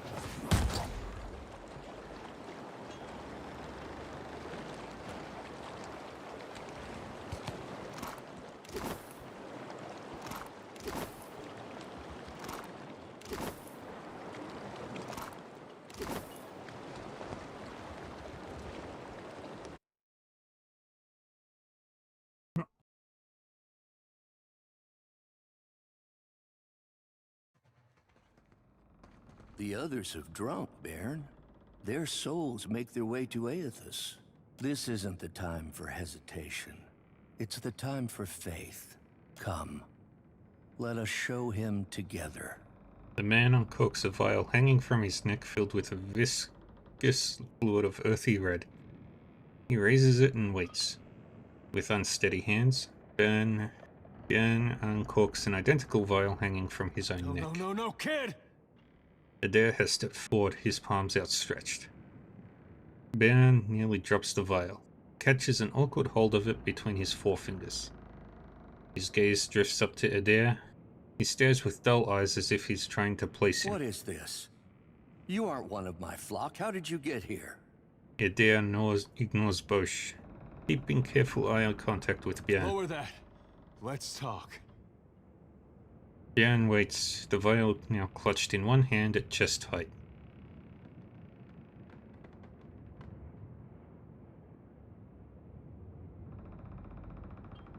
You have doubts about this. You're questioning, just like your mother must have taught. Your mom knew how to spot a fake. What do you think she'd say about him? Adair nods toward Bosch. How could I know? She left me here. The vial in Bjorn's hand hovers now just above waist height. What is faith if it isn't tested? These people are willed here by Aethys to challenge you. Make him proud. I will make him proud. It almost sounds like a recitation. Adair's mouth is open, but he has no answer. He looks to you, desperation in his eyes.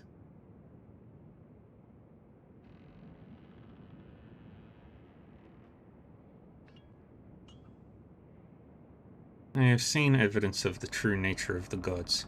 You are wise to question. Maybe he's not testing faith. Maybe he's testing if you can think for yourself. But our faith, isn't that what the gods ask of us? Bjorn's hand lowers. It hangs at his right side, the vial dangling. Aethys has come just as I said he would. There will be no other chances. Adair fumes at Bosch, his hand drifting towards his weapon. He must be in need to reach out to us. Effigy's eyes, kid. You think your tiny soul's gonna change his fate? As a watcher, I will pin your soul to the floor. You will never reach Aethys. And we'll smack it around a while too, on behalf of your mother. You'd keep me from my destiny? Out of spite? Bjorn's expression shifts suddenly. He looks like someone who's been slapped hard across the face. His fingers relax and the vial clatters to the ground, spattering the deck with what might easily be mistaken for a gruesome bloodstain. Aethys, forgive me. Adair takes what sounds like his first breath in a while. His fingers trace over his mouth and beard in a rhythm of reassurance. As you wish, then. Abandon your god. For betrayal there can be no forgiveness. You will receive not his mercy, but his justice.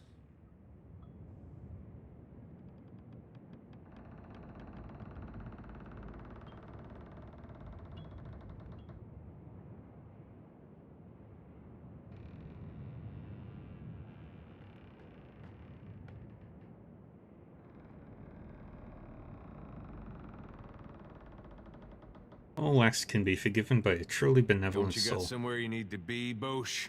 If you're having second thoughts, I can help you follow through. Not a one. Bosch smiles and raises his vial toward Adair and Toast. He downs the fluid in a single gulp. God will light the way. He barely gets the sentence out before the first spasms rack his frame. A reddish froth bubbles from his lips and he collapses to the floor, flopping and arching like a netted fish. In one final rigid convulsion, his breath stops and his body settles heavily on the deck in an unnatural pose. Think he's alright? He looks a little seasick.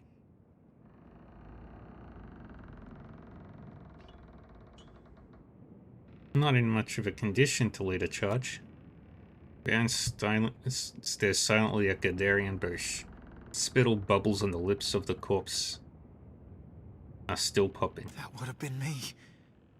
If I were stronger, it would have been me. Lucky you weren't stronger then. The gods might have rights to our souls, but they got no right to our lives. Seems to me they'll take from you whatever's not nailed down if you let them. I could devote my entire life to Aethys, and it would never redeem this. Adair swallows and tries to say something. In the end, he just nods. For right now, let's just get you home.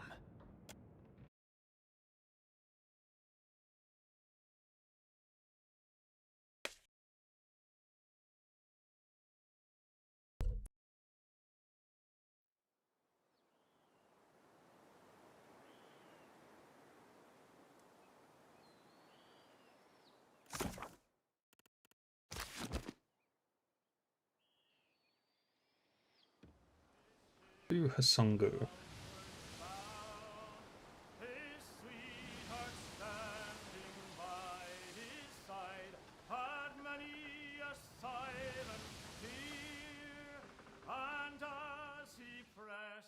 Wonderful.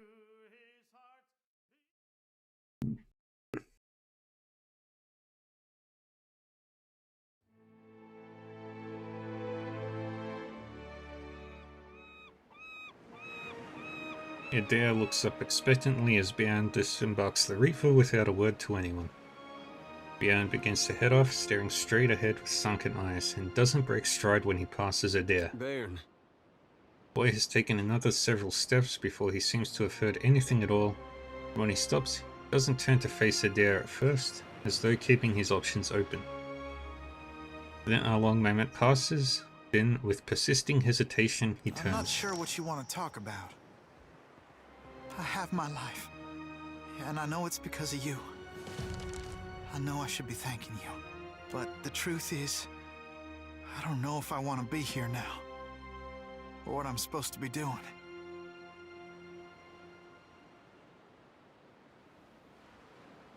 And I still don't know what to say to Aethys when I meet him one day. It should be the other way around. He's the one who owes you an explanation. Bjorn avoids Adair's You hear me, gaze. kid? He owes you. Bjorn gives an absent nod, still looking down, and says no more.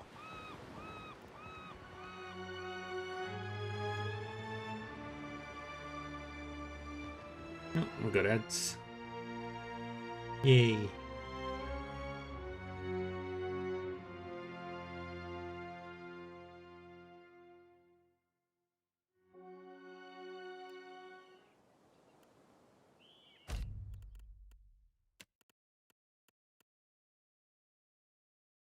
Yeah, we'll take Constantine now.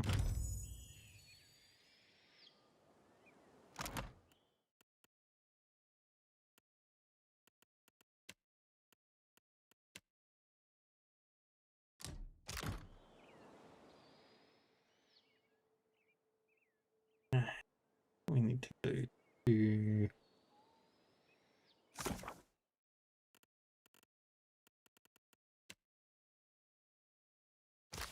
Dunwich.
Keep moving. This here is for the crew of the Divine Barge. You ain't a part of it, so you ain't getting inside. I'm in the good graces of the Principe. Surely that should count for something. Listen, I'm from the Deerwood. We don't lick someone's boots just 'cause they're important. I won't even curtsy when I throw your ass out of here. Now get! Père Complanca, let us pass. I know you have Jacquelot. I have known him since I was a girl in the Republics. So? Why should I care? He saved my life. He has saved the lives of many of our kind. Whatever you think he has done, you have the wrong idea about him.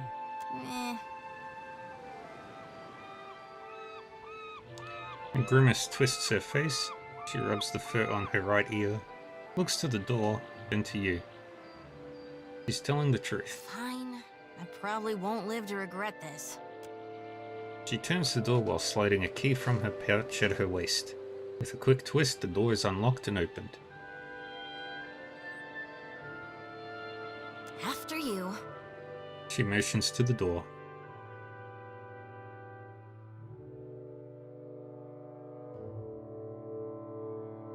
Zenza, we are honored by your presence, Captain. What brings you to this place?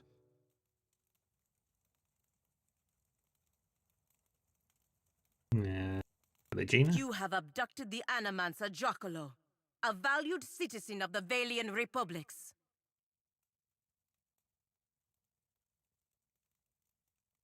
He enjoys the protection of the Duke's bells and bannets, and through them, the Fremas Mesconsuelias. As a representative of the Brotherhood, I am here to negotiate his safe release.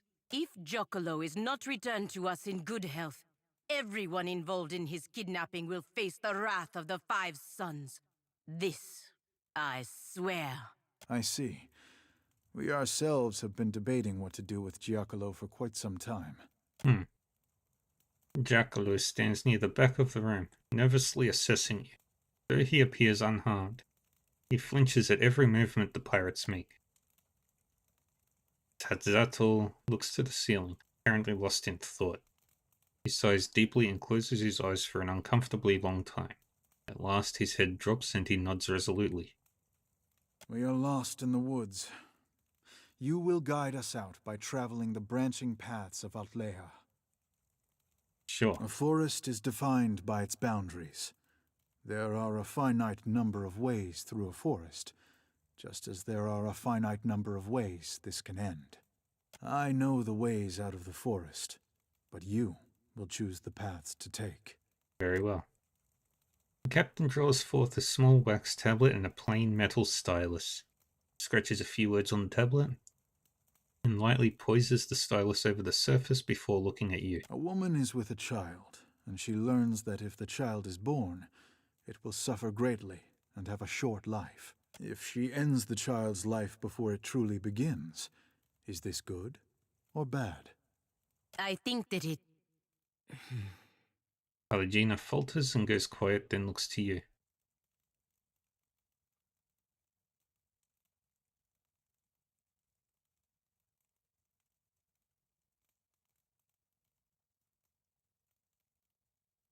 Good. His only response is to briskly make a small mark on his wax tablet. You notice Giacomo's eyes relax slightly at your answer. You discover a powerful new technology, but you are afraid some people may misuse it for ill purposes. Would you destroy the technology, regulate access to it, or make it available to everyone equally? Certainly it should not be destroyed. It would only be a matter of time before someone else made the same discovery. Make it available to everyone without restrictions. He nods and makes another small mark on the wax tablet. Giacomo gulps and coughs, looking nervously at the captain's wax tablet. An enemy of yours is being persecuted. The grounds of the persecution are, by measure of your own compass, unfair. Would you allow the persecution to continue, or would you intervene to stop it?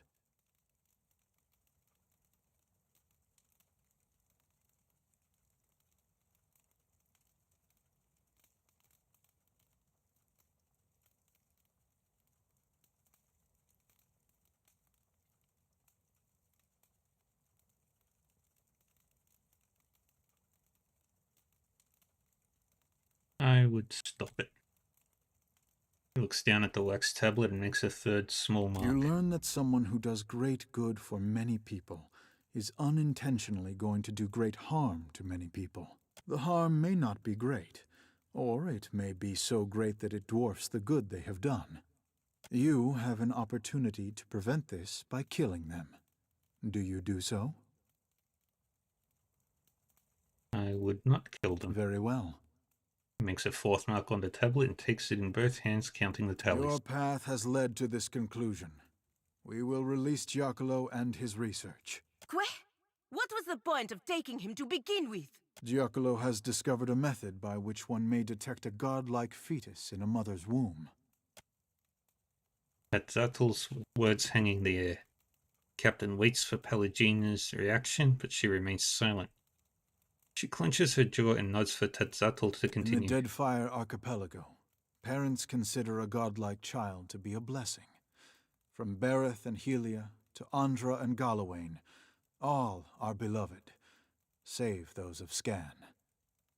Appearing mutilated at birth, many godlike of Scan are killed with the tacit approval of the tribe. Those who aren't killed lead miserable lives.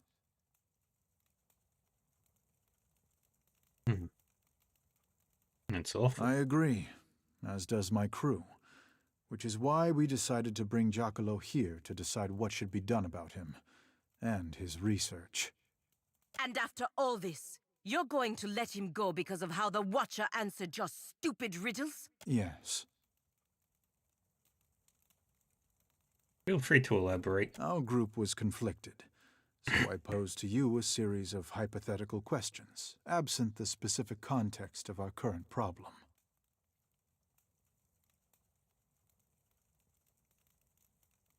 While you may have deduced some hint of the context during the questioning, it was a less biased method of reasoning than we were engaged in. After all, for us, this is a matter of life and death. I have to say, that's a poor way to make a life or death decision. There may be superior ways to debate this subject, but it is the best approach I could conceive. Mestre Giacomo and his research are free to go. Now, if you will excuse us, we must prepare for our next voyage.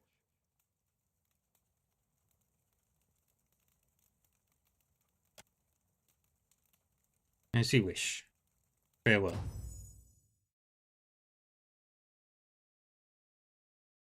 I honestly do not know what those pirates would have done to Giacomo if we hadn't arrived. And now we have saved not only the man, but his research as well. Agressima, Watcher. Pallegina, is that you, my girl? The old man's face widens into a broad smile as he holds out his arms and awkwardly gambles toward Pallegina. Pallegina kneels down at Giacomo's approach and places her head against his chest, her arms around his thin frame. She closes her eyes and smiles as he holds her. I thought those pirates would have been the end of me. Not if I could do something about it. I owe you too much to let something happen to you over some nonsense. A shadow of concern falls over the old man's face. His forehead grows thick with worried wrinkles as he gently pulls Pallegina to her feet. My girl, what that satyr said is not nonsense. He had good reason to be afraid.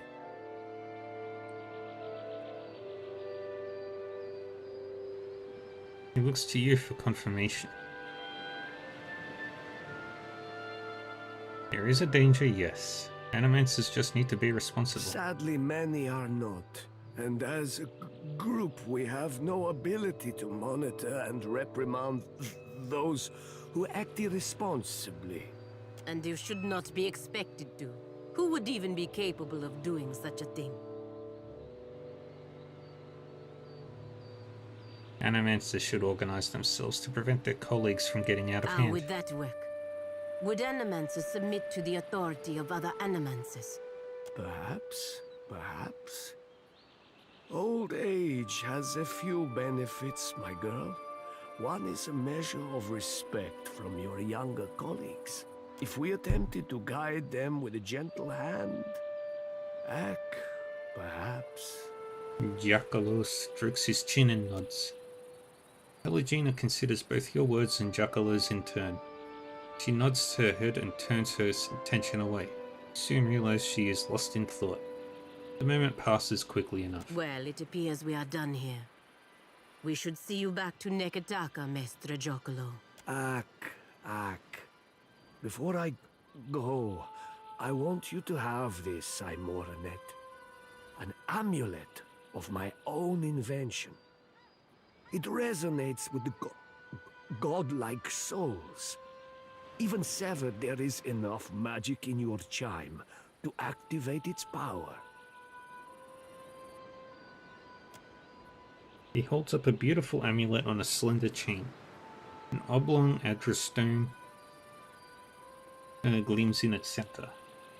As he lowers it into Pallegina's hand, he cups the other hand around hers and gently squeezes.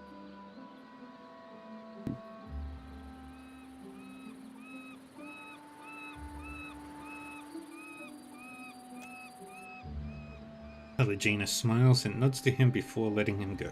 There is sadness in her eyes, but she regains her composure quickly. I appreciate all you have done, both of you.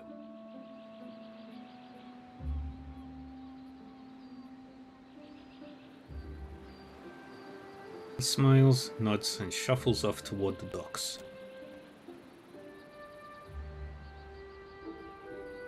You know, lass, some might be saying your bellicosity towards the gods be a bit ridiculous. You haven't parlayed with them and all? If you had spoken to them, you'd find them ridiculous too. Anyway, what good?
To Undra ever done?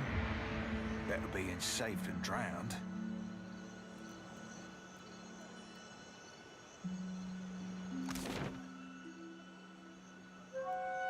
Back out to sea.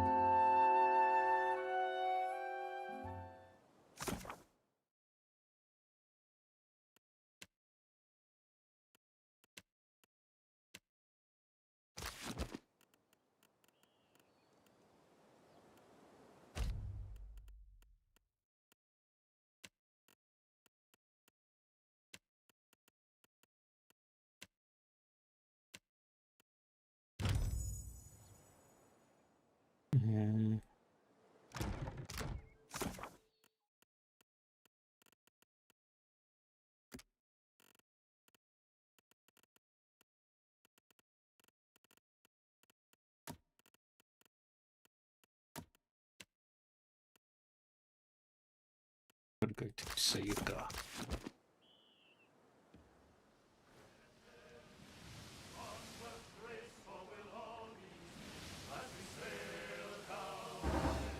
Ah, man. Yeah, let's just...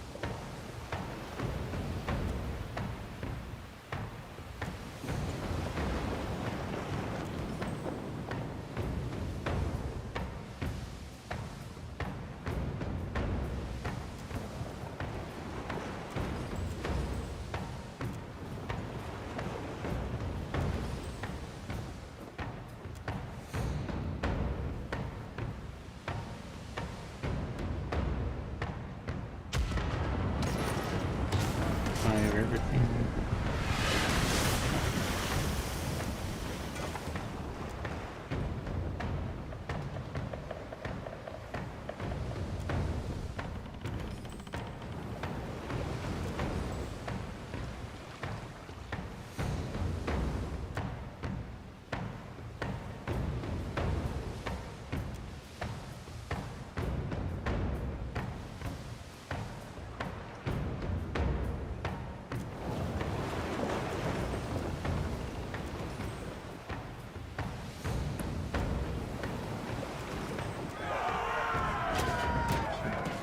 Hang on, back us. They're gonna die.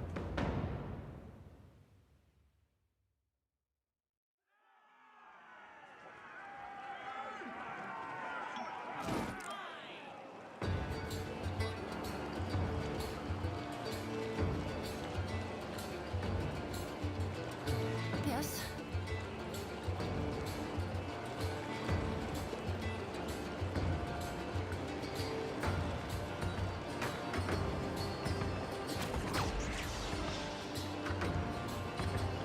As you wish.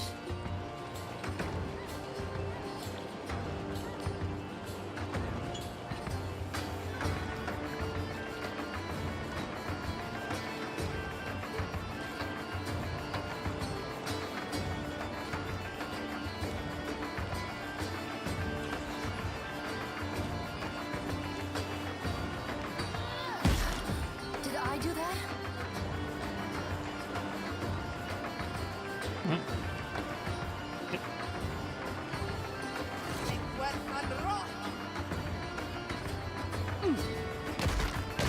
Death to our enemies!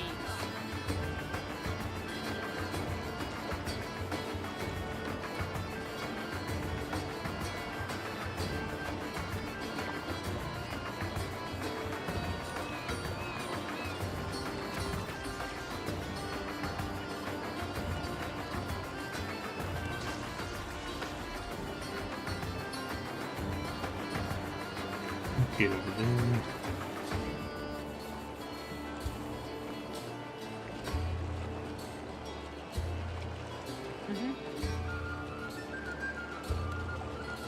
How do you like that?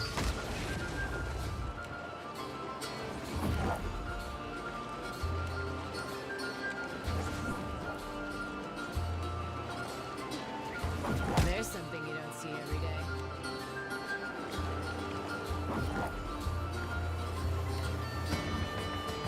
Try this.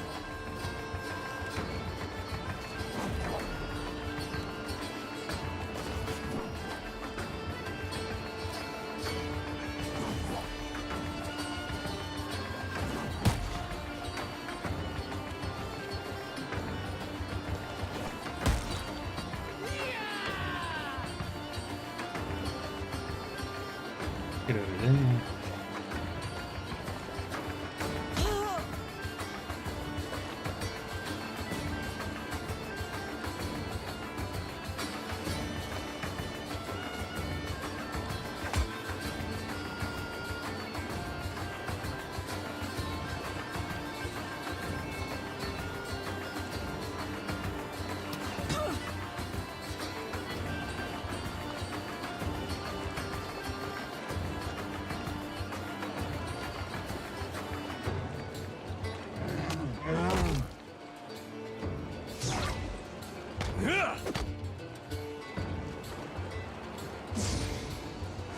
Yeah, try the Gina.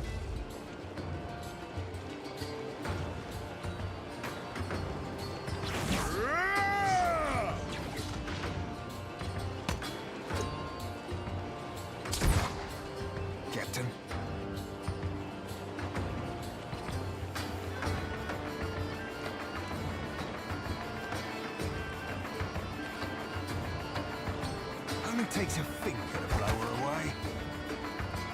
Your orders?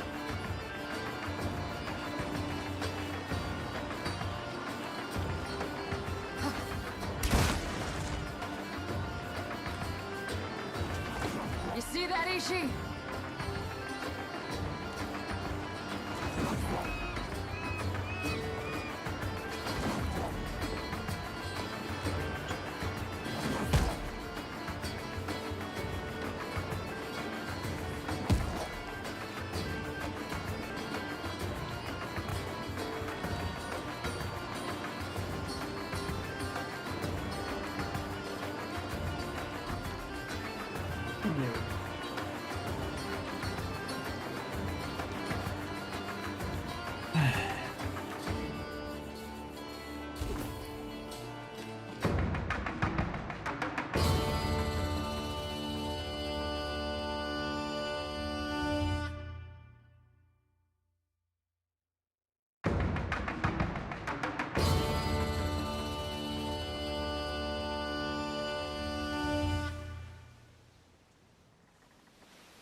There he be. There be Romaro. Sure as my arse be blue. Seraphim runs to meet an old, white-robed man. I wish you'd not come, my lad. Pleased though I be to see you. Even Aldi's anarchists spare no mercy for mutineers. Seraphim breaks away and peers up at Romaro. Aye, but you, a traitor? The very thought of it be ludicrous. He spreads his open palms wide to word aside. With us. I'll be protecting you, and we'll be seeing of your fair judging. With a slow shake of his head, Romaro swallows. I can't, Blue. Much as I loathe to leave, I'm dead to these waters, and they to me. The Seraphim gapes and sputters before finding his response. Break my biscuits and call me Swabby. You've gone addled in your dotage, ain't you? The Orlon looks to you, lower lip twitching. Captain, unsheathe that silvered tongue of yours, and talk some damn sense into this old sort. Why did you leave Fort Deadlight? You might have been safe there. I couldn't bear to remain, sheltered or no. It's a hopeless feeling, bearing witness to the slow decline of something I once held such pride in. There still be pride to be had. Honor, too. Things be changing, sure as shit. But you can't thread them narrows if you ain't even at the wheel. I hope I'm wrong, if only for your sake. I don't think the Principe can survive as is, and I can't watch something I devoted my life to sink into ruin. Why would you leave the Principe? The Principe have changed, and not for the better. Once, we aligned behind a common purpose. Now, we fractured into two extremes, each wallowing in its own corruption. Where do you intend to go? My crew, those few souls who followed me from the Sorcerer, and I set sail for lands west. The Reach, perhaps, or the Living Lands. Perhaps we'll run trade from Edir or Valia. Wherever fortune leads. But that be the far fucking side of Aora. A journey and a half, to be certain. Is it true what you're accused of? I've not heard every charge against me, but that of mutiny, of that charge, I bear guilt. Seraphin's ears droop. He reaches for Romaru but stops short, letting his hands fall. Why? The sorcerer were our home and kin. We're our cock-swelling pride. And you bartered it to an half-drowned old elf for a pint-bilged fucking clipper? Staring intently on the ground at Romaru's feet, Seraphin shakes. His fists balled at his sides. 14 years I spent swabbing them decks. Longer yet for you. Captain Bastion trusted you. I trusted you. His glare rises to meet Romaru's eyes. Bon amico. Romaru's mouth opens briefly before closing again and he swallows. Sientere, Seraphin. I've disappointed you. Hurt you. No words can justify my actions. I only hope you believe me, that I did what needed doing. How can I?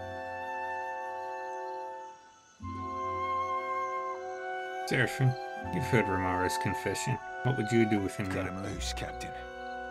Let him hold this shit close to his bilge rat heart, for what beats be remaining it. We'll leave you be, Romaru. Agrasima, Watcher. The clipper will be loaded soon, and then we'll be away. Cores, Seraphin. Bon amico. Take this. May you have rare cause to use it. He provides Seraphin with a tightly wrapped I package. hope we meet again someday. On calmer seas. Cores, bon amico. Seraphin turns away.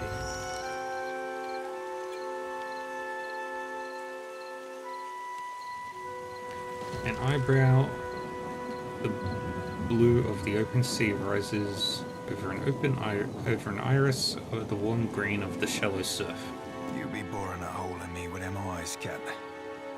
I'd offer an oboe for your thoughts, but I prefer not to make deals I ain't got no intention to keep. Yes, I know things could have gone better back on Sayuka, but they could have gone worse too. Aye. We could have gone and done something we couldn't be taken back. He rubs the bridge of his nose. Or mayhaps we did just that. If you want to talk, I'll listen. I'm not sure there'll be much to say, Captain.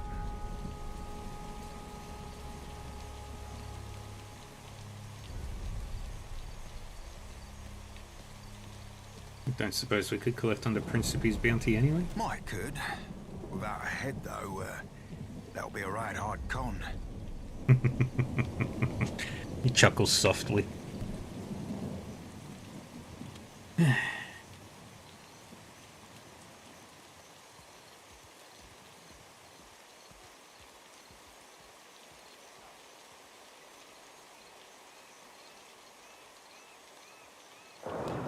least you've got someone to stay with if you ever travel out west. I had that myself until someone broke my castle. Aye. Too bad I'll be having no interest in seeing the old sort again. He sighs and turns from you. Ahoy, Captain! Ahoy yourself, Seraphin. Seraphin snaps to salute, a wide smile splashed across his furred face. Truth be told, I've not felt so cozy in a crew since my tour on the Sorcerer. With Romero and the lot. Good times and a half, that.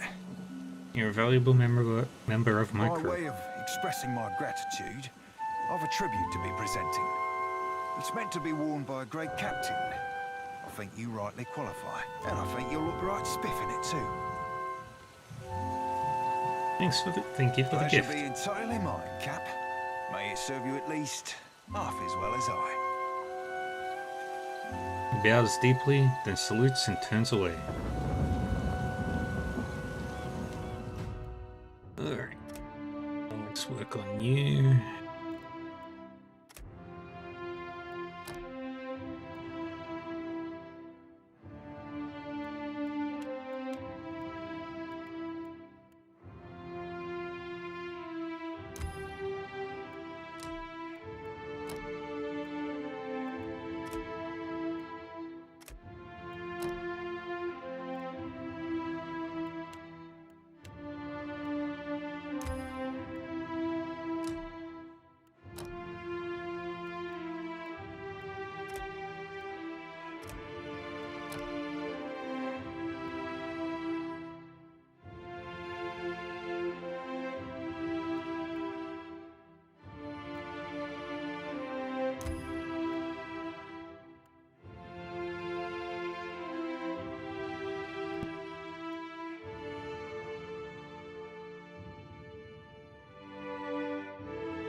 grab that.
Metaphysics.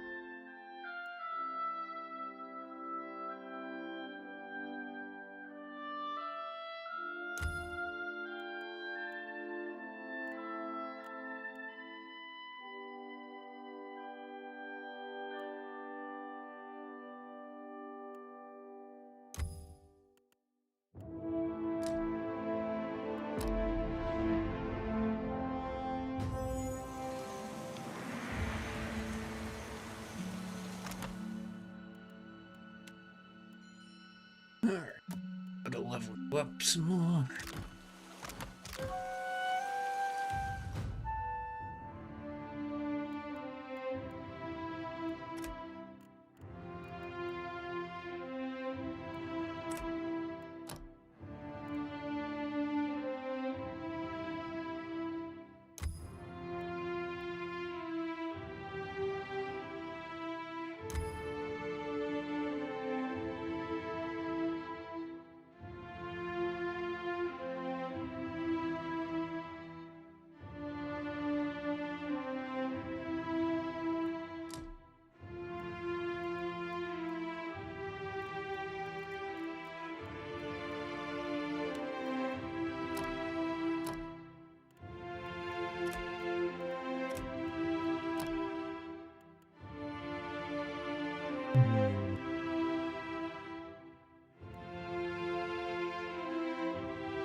Hey there. Sure.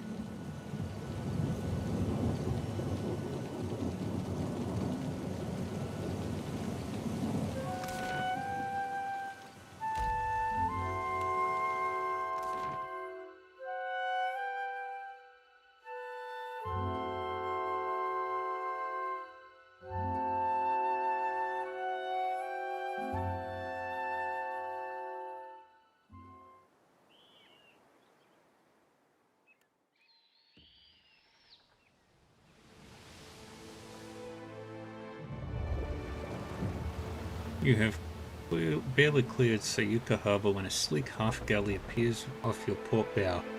It rides high in the water and fast, but keeps its distance as it approaches land. Seraphin watches the ship's passage from the bulwark, expression grim. When the ship turns to pursue you, you recognize it as Malnage's vessel, the Misery's Delight. Its cannons don't seem primed, and it aims to come alongside rather than set up for a broadside run. It looks like the High Queen Sea Devil be wanting Word's cap. I'm not sure if that'd be good or ill, but at least it'll mean she ain't on Sayuka. Seraphin's ears angle slightly back as he massages the bridge of his nose. As the Misery's Delight comes alongside, Malnage stands on the railing, one grey-furred hand wrapped tight about a thick hemp line. She bows low, doffing her hat, and then tosses it to one of her deckhands.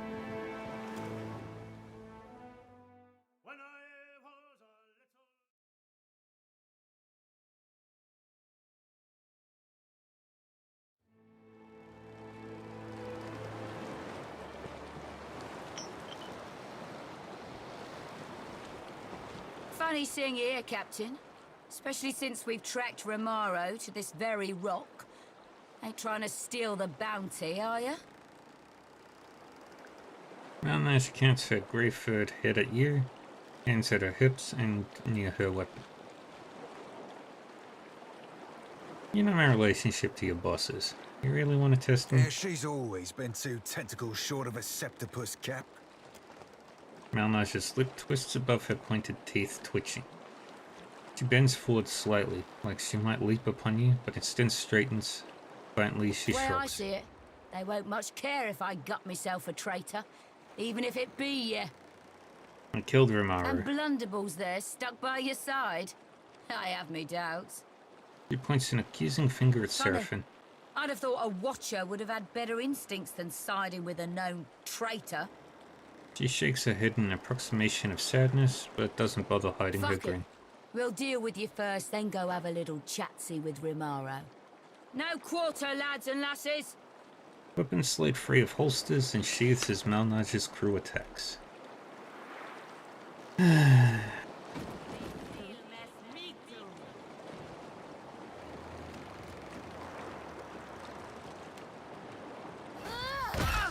Did I do that?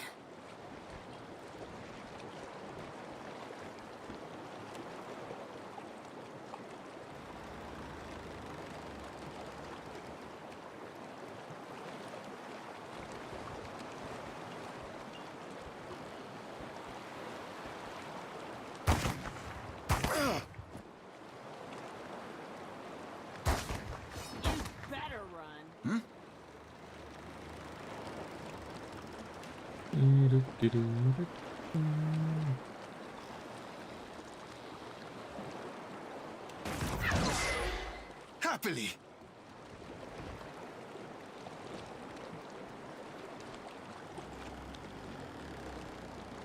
She's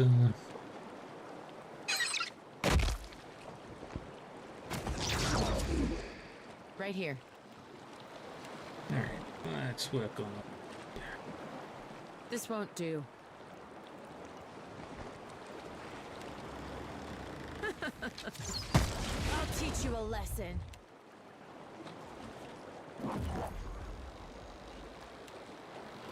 That looks like it hurt.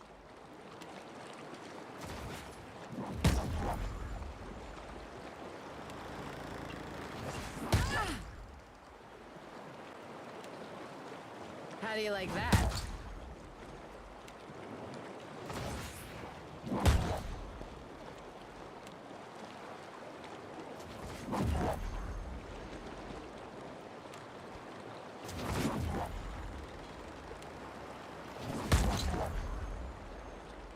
And they all died.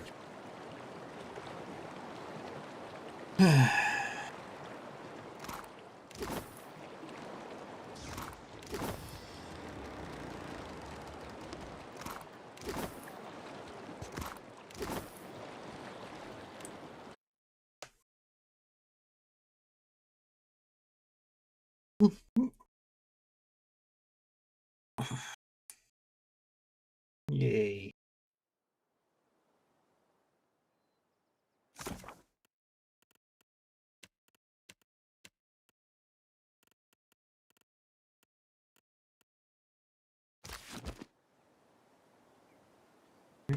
that's done now.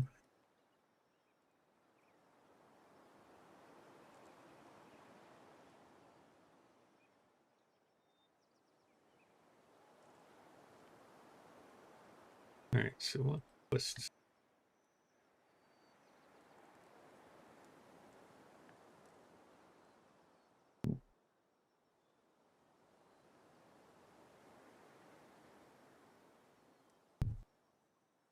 Alright, now let's change our party out.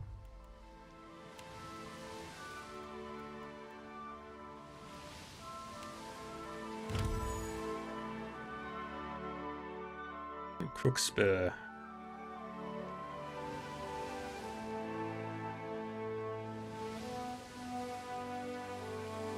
Yay.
Starboard.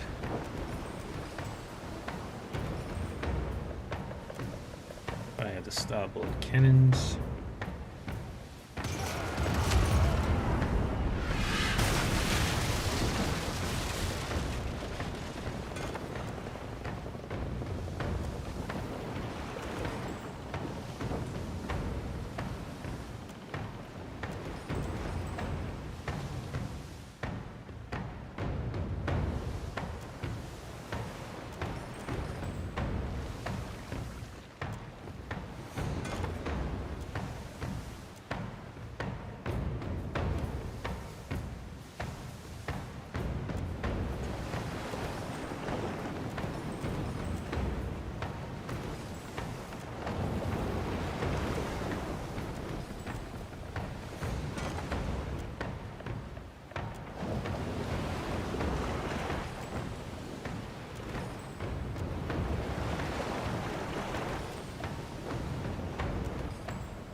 Grape shot.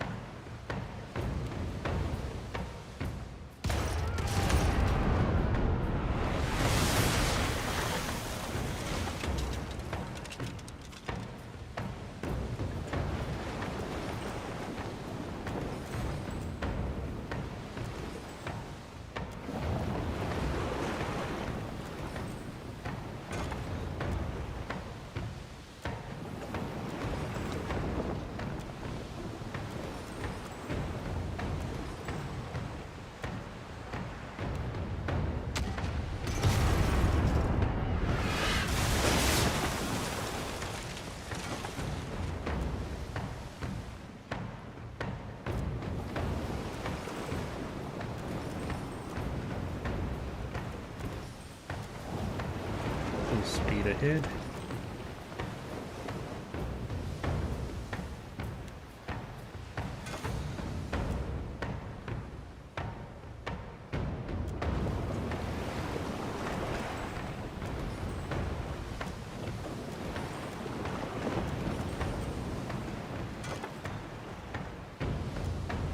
Fire again.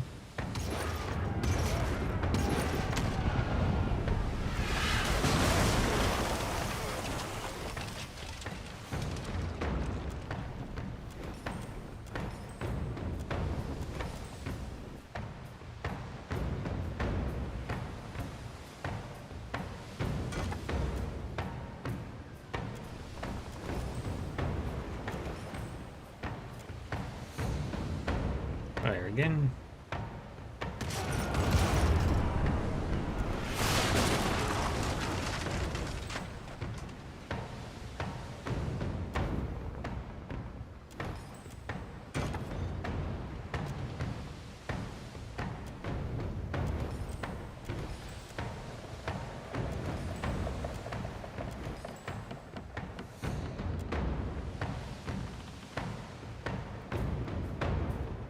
Yeah, sink this ship.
All right.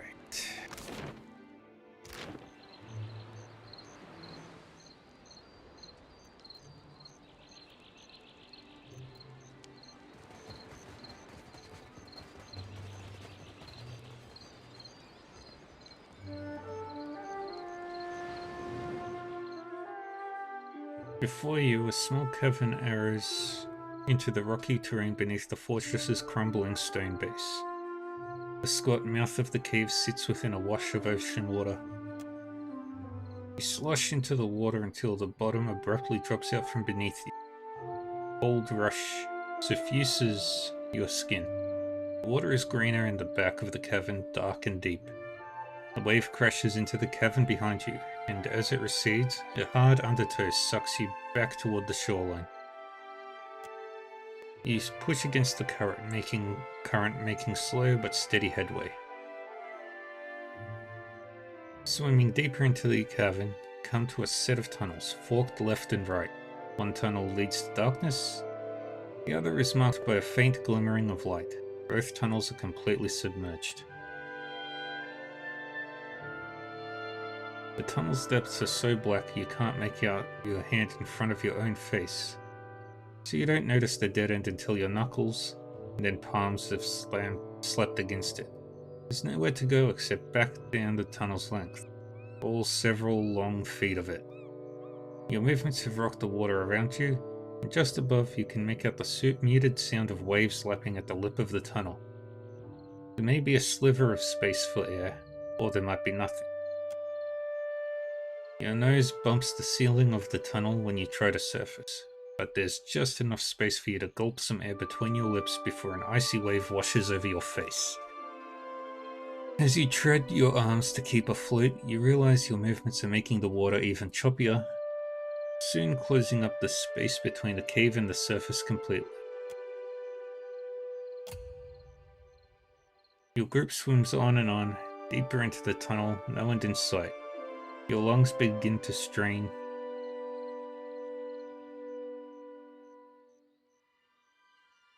Desperate for air, and your pulse pounds in the back of your throat. Dizziness assaults you. You emerge from the tunnel and break the surface of the water in a cavern but deep beneath the surface.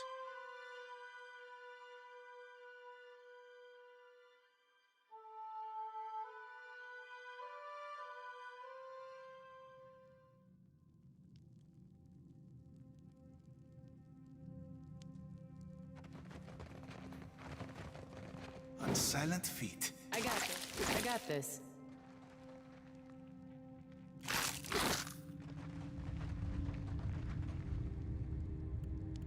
Yeah? Yes, Captain. You shan't walk away from this one. I can scarcely believe it.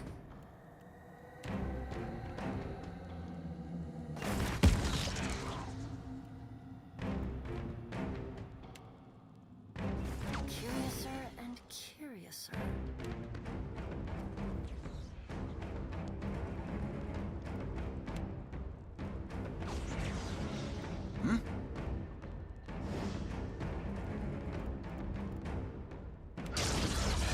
La pletu bidga.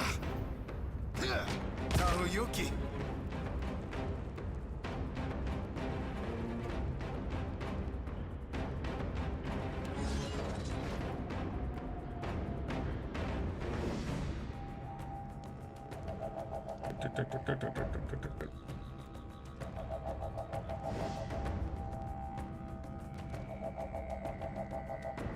Yes, Captain. No need to ask twice. Luthen! Hey there. Try this. And that's how it's done.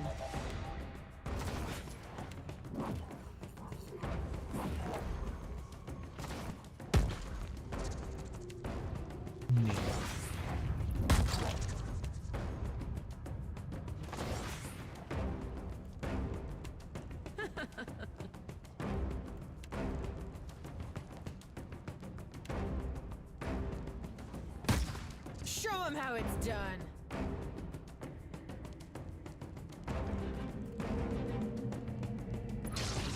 What's on your mind, cutie?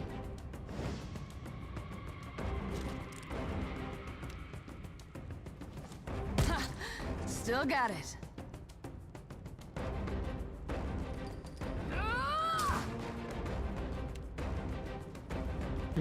And zoop.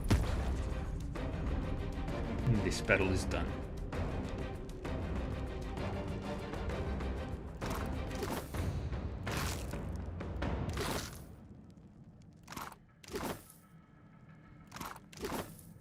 Consider it done.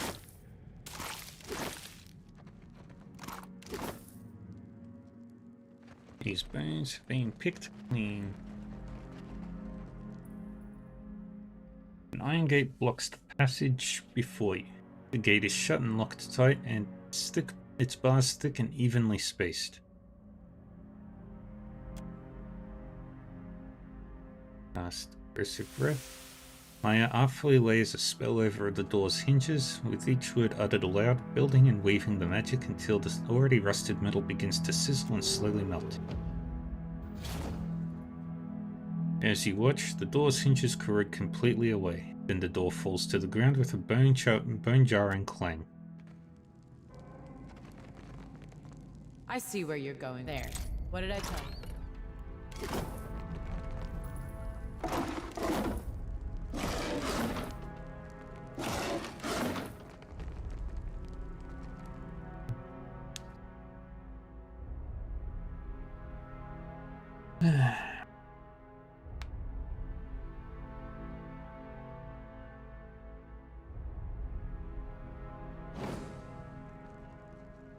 Give me a real challenge.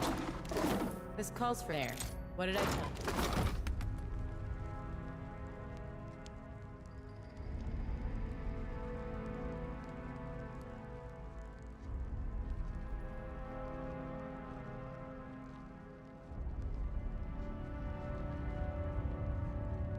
You there, stranger! Help us! We are not fit to be here. A woman coated in dirt and flecking war paint waves her arm between the grimy cell's bars. Though weaponless and caged, wearing rags not fit for a pauper, she stands aggressively and has a muscular frame. It is obvious she is a warrior. Come closer. That's it. Just a step more, little bird. Teeth bared in a snarl, the warrior lunges forward. Her shoulder bangs loudly against the bars, certainly hard enough to leave a bruise, as her hand gropes for your throat. Her nails scrape at your skin, but she's just short of being able to grasp onto you. Highly above. Damn it, wait! I'm listening. Thank Andra's sweet tides. Alright, we've got some ads, so we'll just wait for the ads to finish. And then we'll continue on with this quest.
Alright, and now we're back. Think Andra's sweet tides, her shoulders slacken with relief. Forgive me, stranger, but you must help us. If you could, I mean.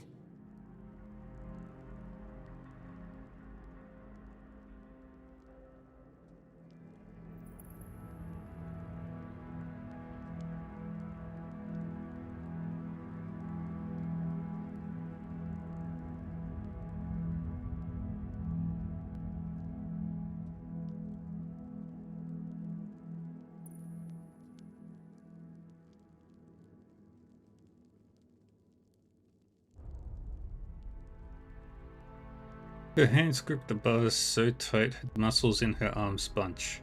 She cants her head and her eyes study you with a mixture of suspicion and hope. Who are you? A buyer, maybe? But down here? I haven't seen you before, so you don't work for the slavers.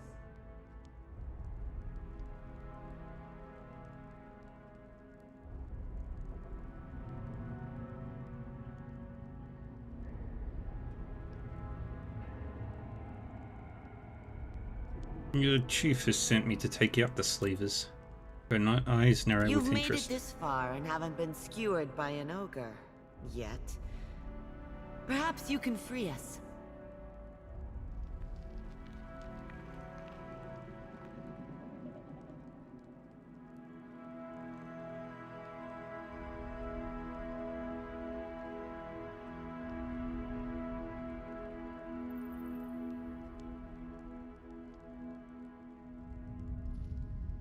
Hmm.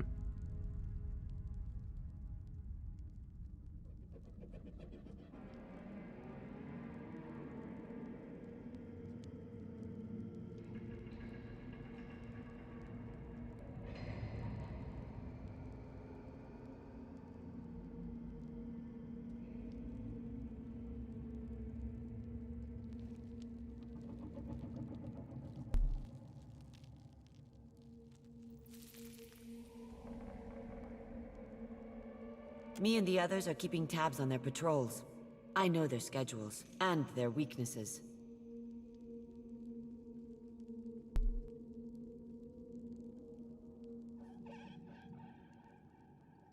Hmm.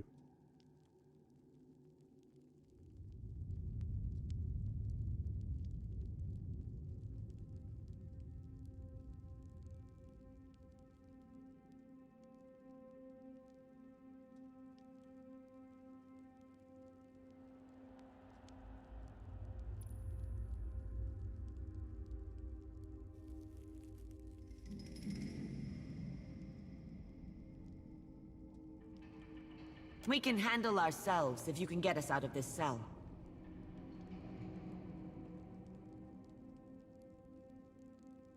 If you fight and die here, it'd be in vain. You need to reunite with your tribe to protect them against the slavers. Wahaki are rarely beaten. Our captors carefully set an ambush against us. Even so, me and my hunters felled 12 of their men.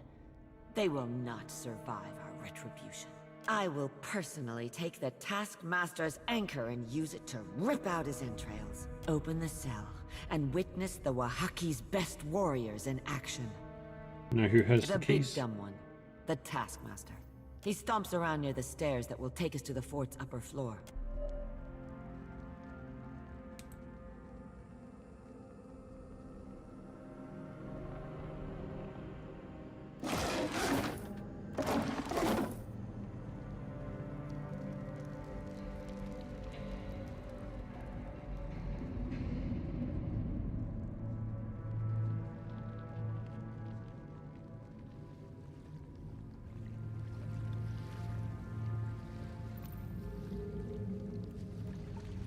How might I assist?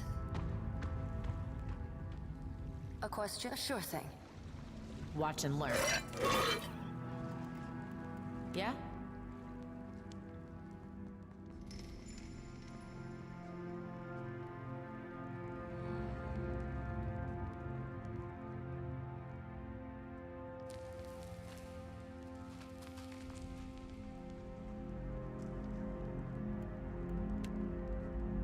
How do you like that? What's to command, Captain?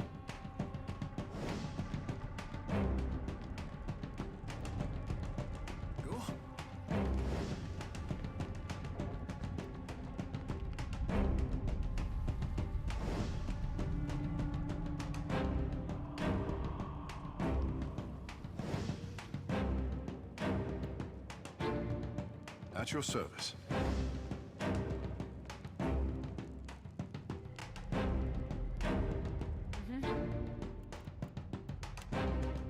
Try this. Gotta have something here that works.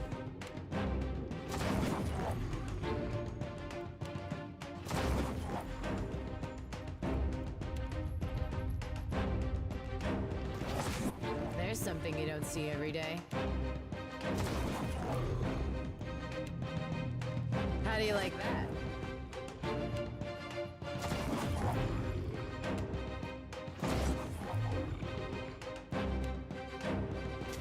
Now that never happens.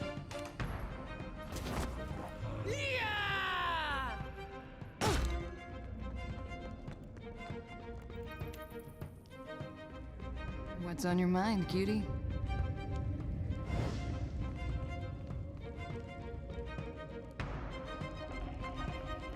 And what's the friends?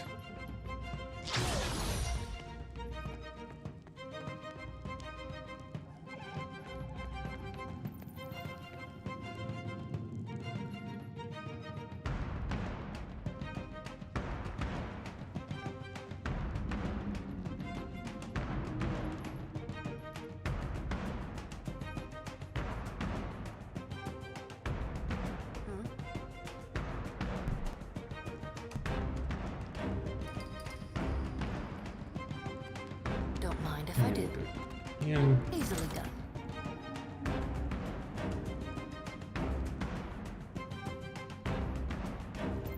Yes, you are.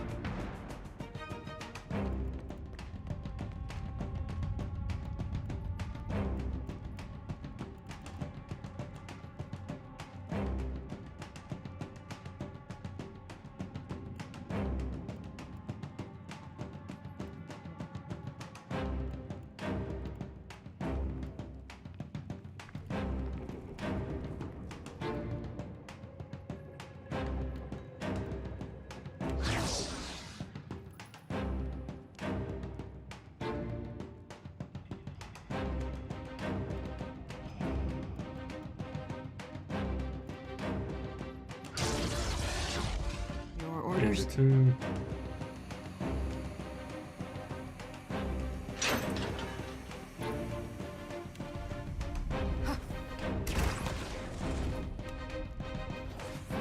Ha!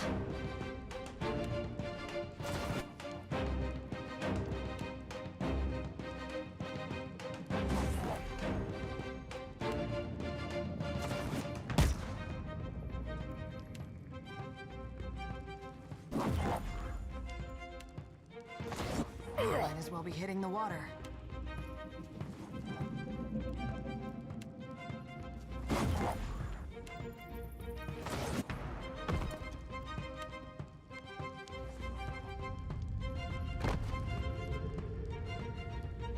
Speak your mind.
Velma.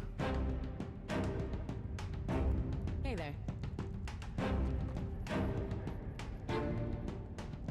Absolutely. Bullseye.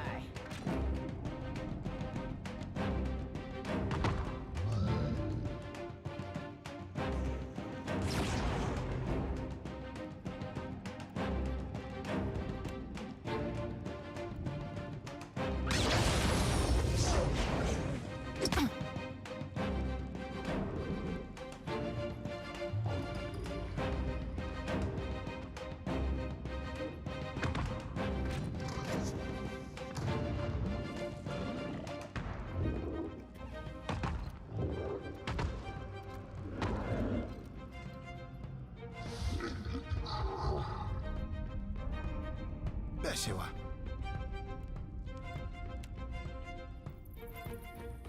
Tahuyuki!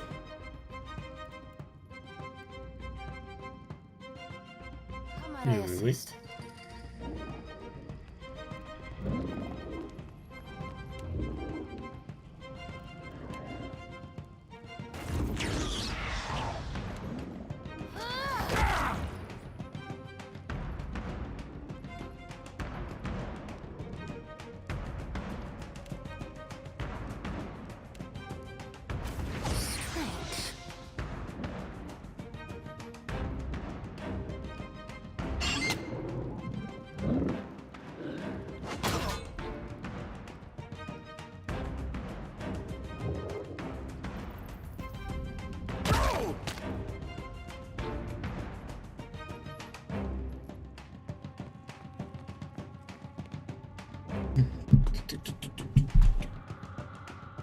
area.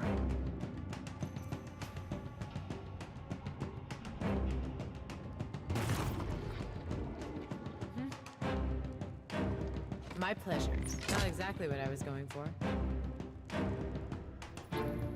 Speak your mind.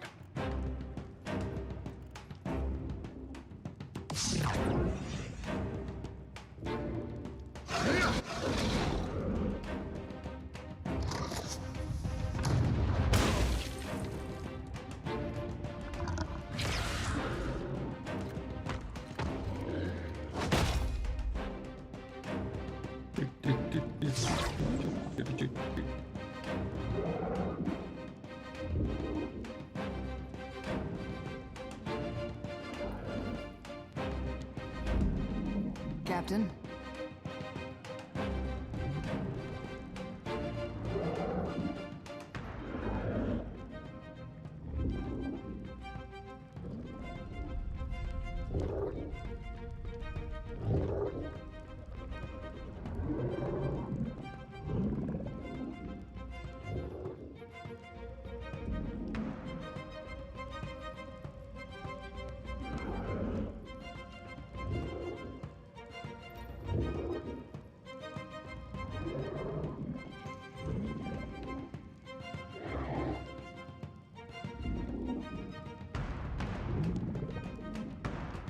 I've got this, Captain!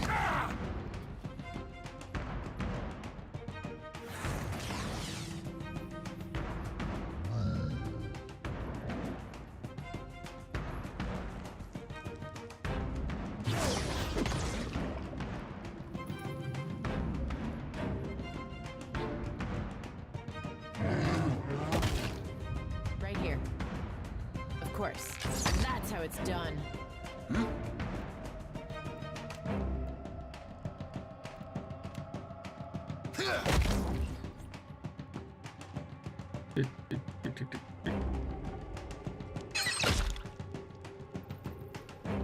What say?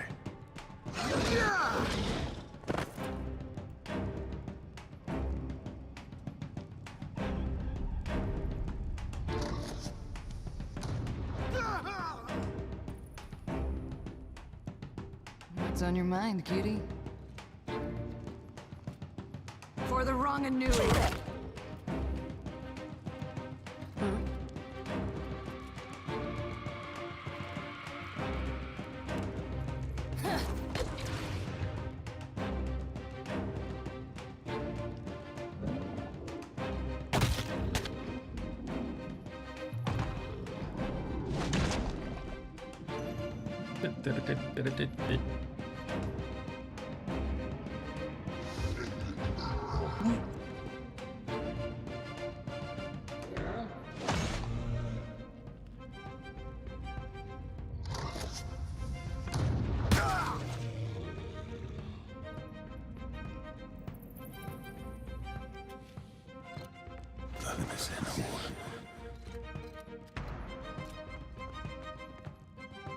Right here. Absolutely. Yes, you are.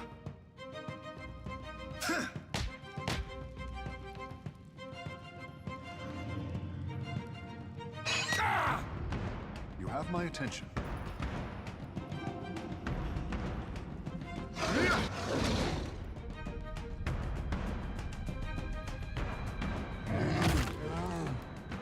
Speak freely.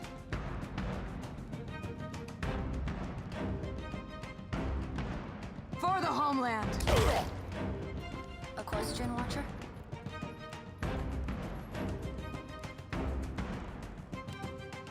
I can scarcely believe it.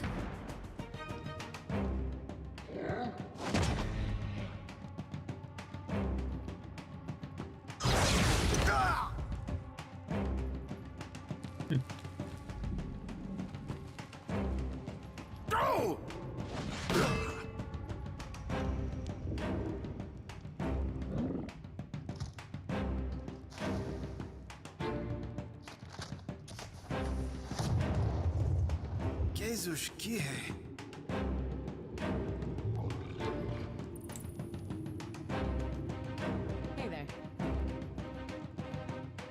My pleasure. pleasures. Ah!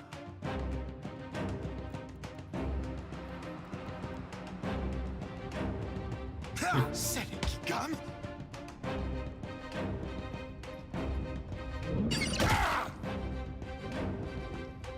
Speak your mind.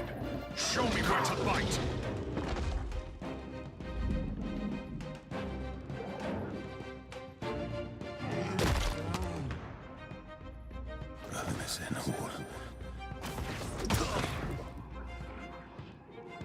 Question, Watcher?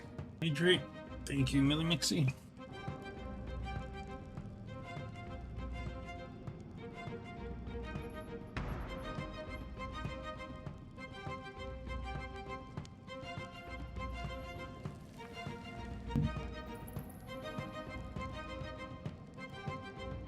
Taste blood.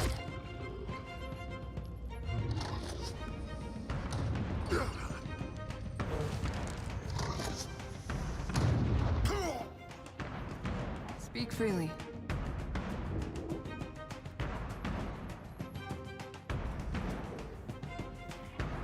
For the Ranganui.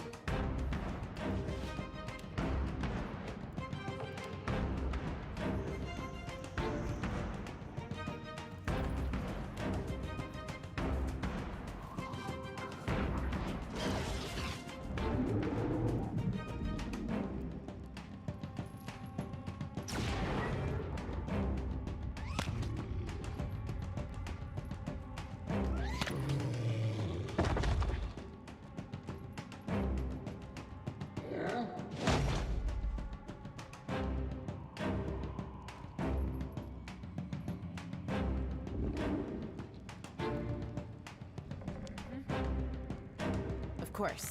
There's something you don't see every day.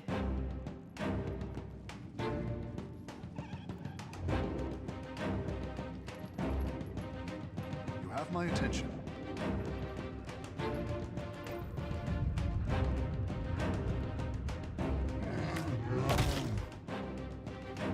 Captain.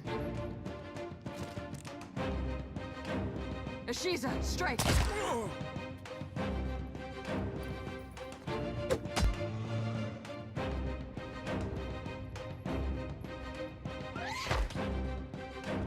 How might I assist?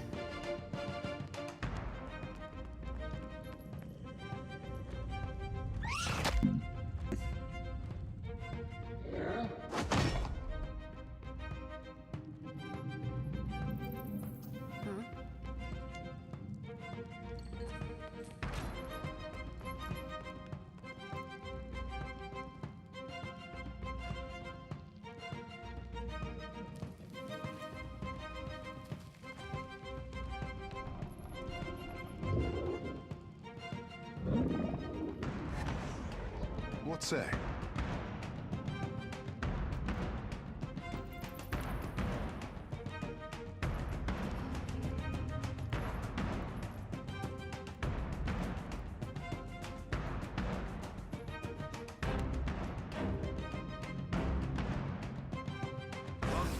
Worth it rough!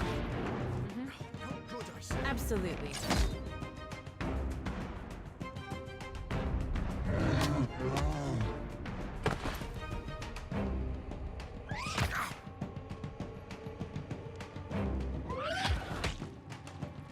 Speak freely. For the Ranganui.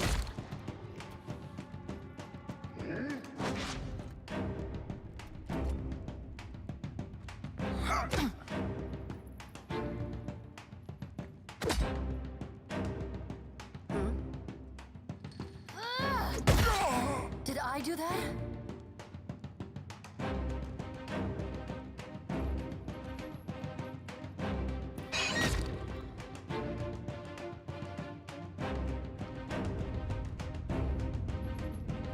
You need something?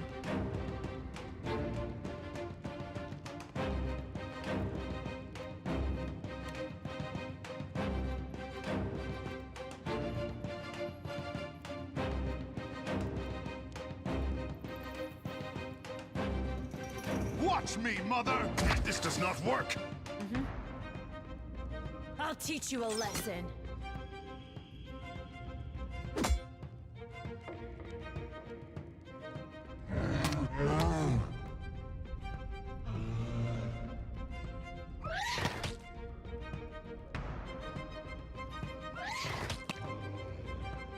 You were saying?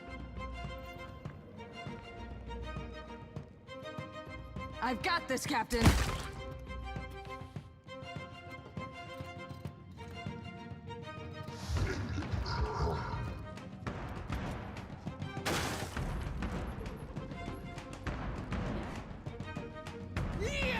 Bullseye.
Consider it done.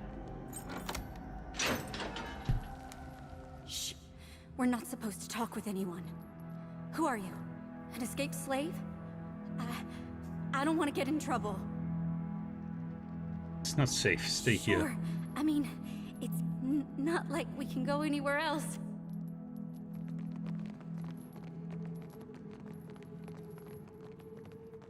Yeah? Right here. Leave it to me.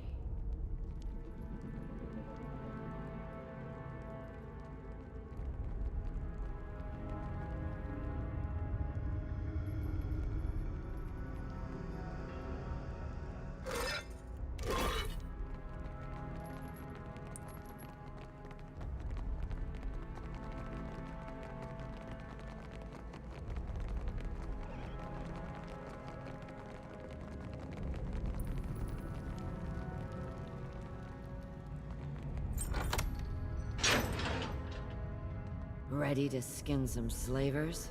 I know I'm ready for revenge. Only fools can't tell when to fight and when to retreat. I would rather die than risk awakening again in chains. What about your tribe? Will they have the strength to survive as well? There's wisdom in your words. If we are not to fight, then we must retreat. But we can't just walk out the way we were dragged in. There's an underwater cavern in the basement. Take the brighter tunnel to reach the open Then that sea. is the way we will go. The Mother Ocean will lead us safely home. Always. May Ondra protect you as well.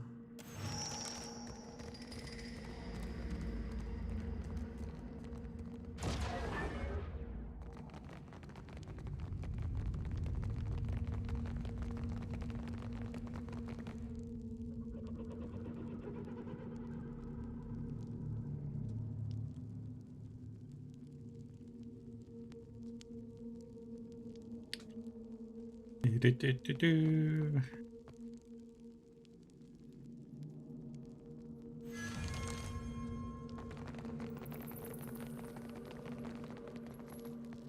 Is it safe for us to run? We won't be caught? Make a run for it. There's a cavern in the stockroom that connects to You're the sure? beach. What if it dead ends or there's spiders or we have to swim for it? I'm not a good swimmer. You'll be fine. Go. Oh, right. Yeah. It'd be worse if we stayed here. We'll go quiet as we can. With a visible gulp, the freed slave signals for the others to follow her.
Care to have a look?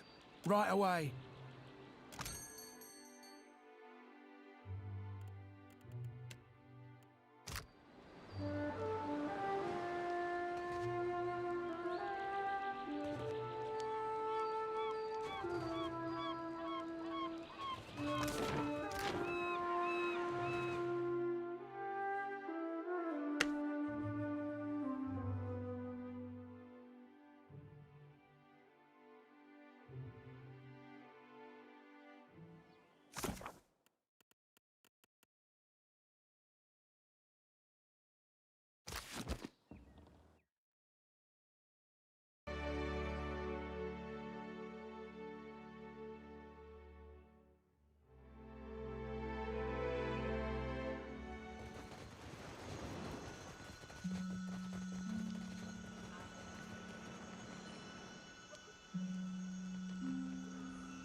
I smell conflict in the air.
I can scarcely believe it. Go. A papier la pixel.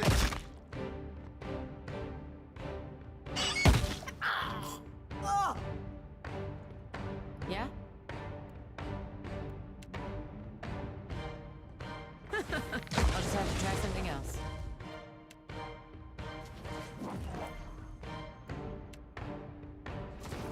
That looks like it hurt.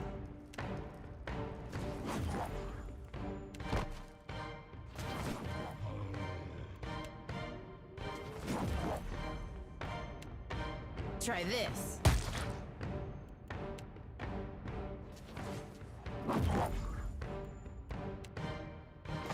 Not exactly what I was going for. Show him how it's done.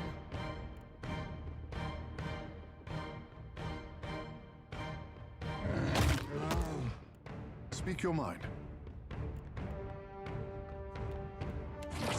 Watch me, mother!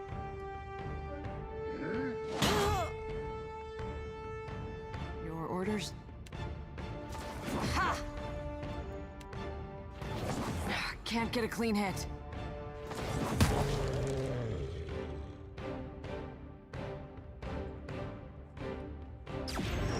Captain? I got this. I got this.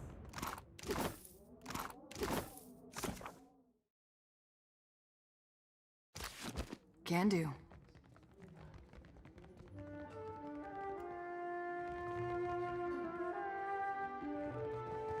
I smell conflict in the air. What say?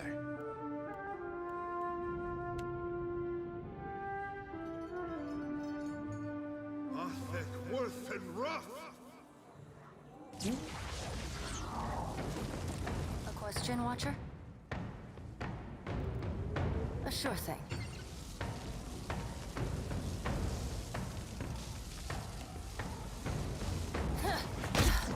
Did I do that?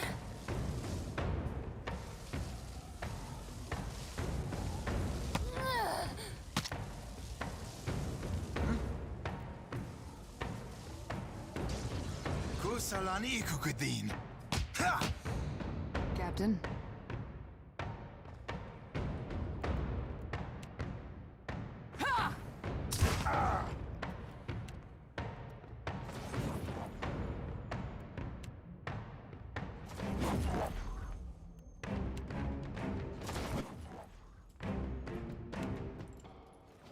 Might as well be hitting the water. Right between the eyes.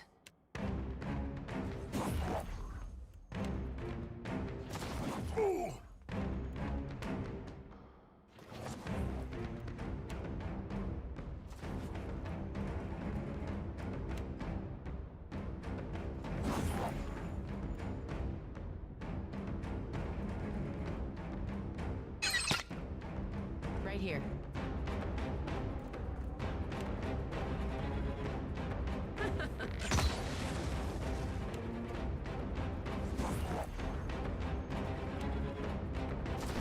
That's how it's done.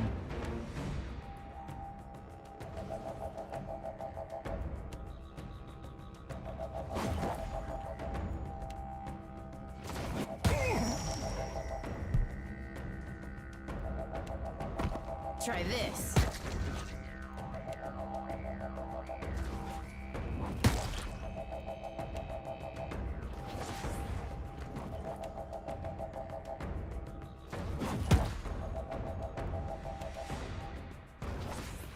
Gotta have something here that works.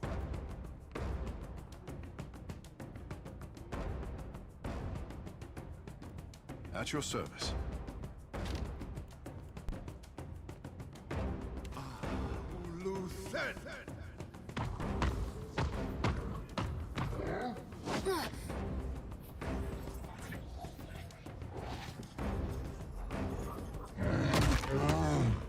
Yeah? My pleasure. There's something you don't see every day.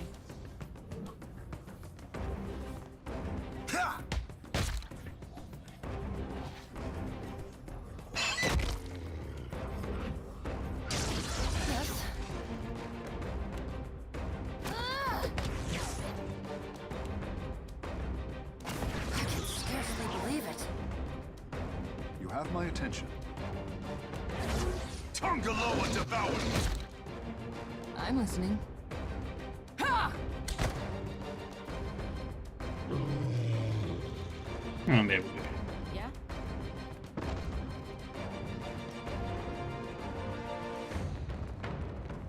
A question, Watcher? A question, Watcher?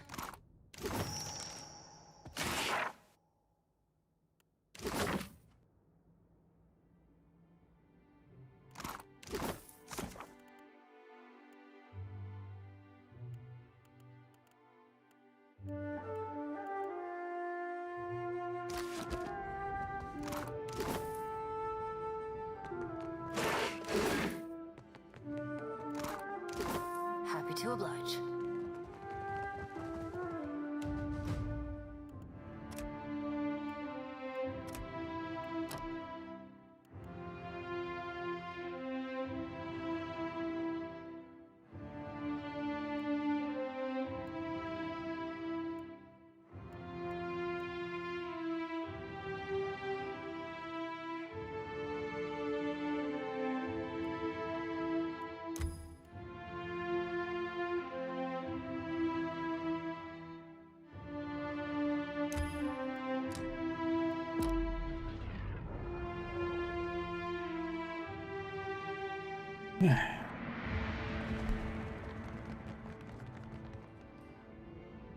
My eyes are yours. You have my attention. I sense a predator in the... Worth and rough! Hey there. Be right there. How do you like that?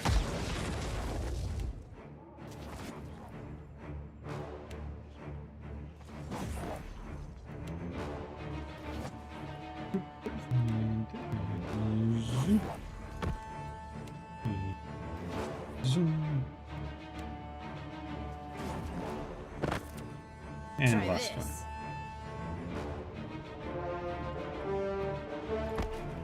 They died before they even had a chance. Sure.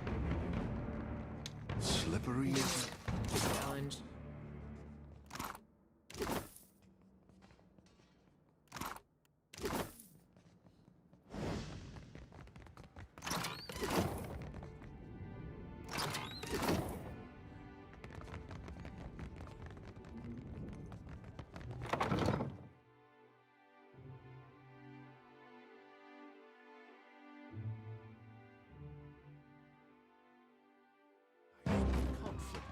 Question, Watcher?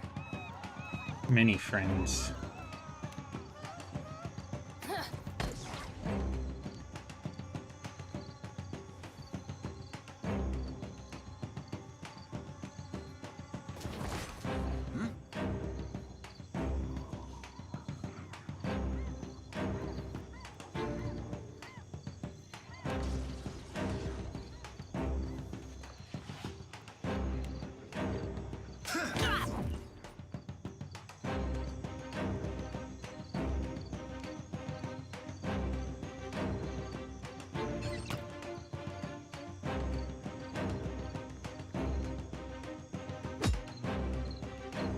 Yeah?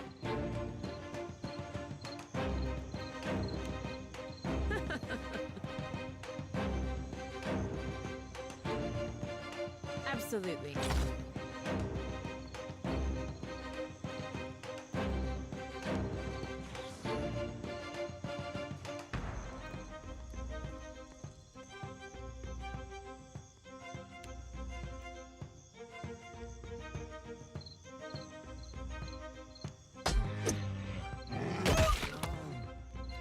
Speak your mind.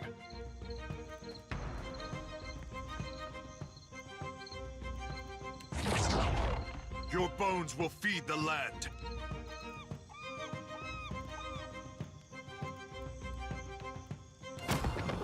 Luthen!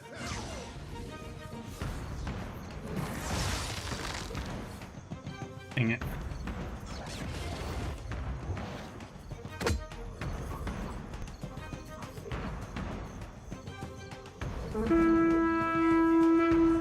You were saying?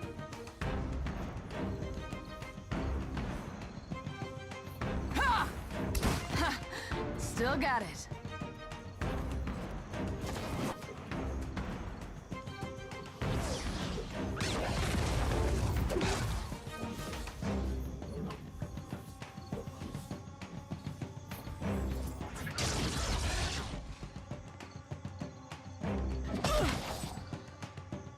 Mm-hmm. Of course. How do you like that?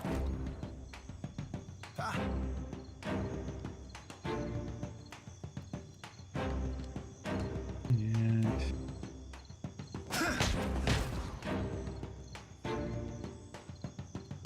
You need something. For my cat! I am the Alpha Predator.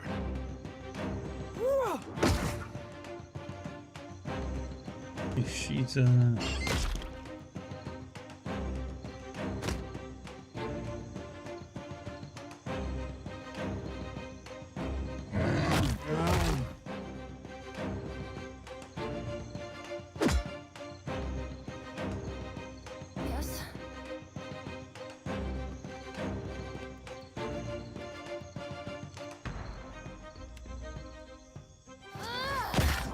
Did I do that? over there. What's on your mind, cutie? Ha!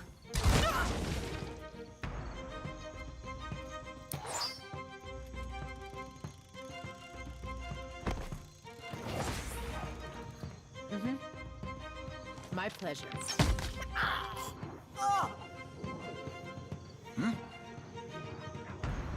And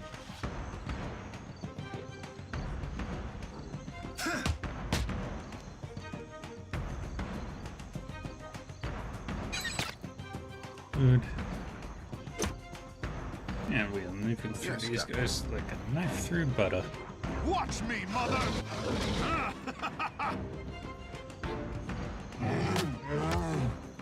I'm listening.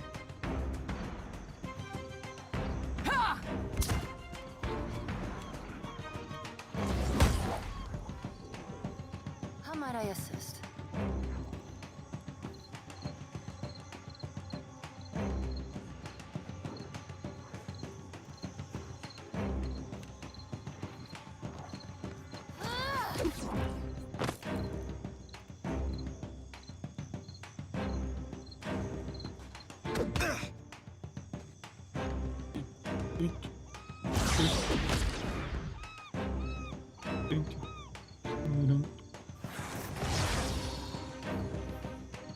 Yeah?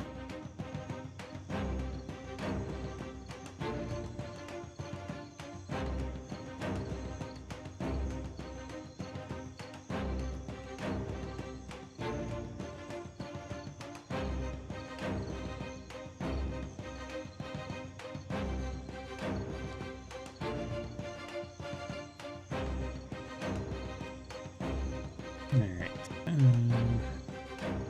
Absolutely.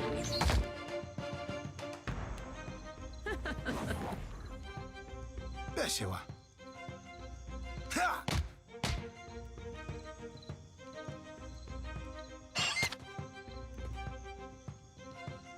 At your service. Nothing worth and rough! Ugh, these distractions! Captain.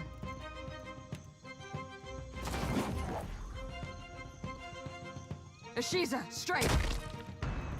Huh?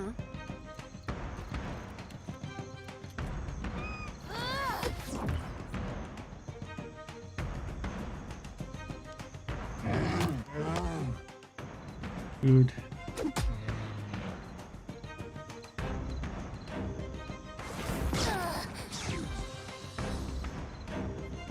Yes, Captain.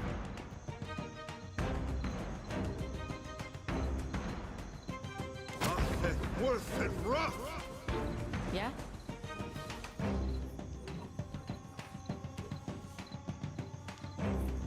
Try this. Now that never happens. That looks like it hurt. Hmm?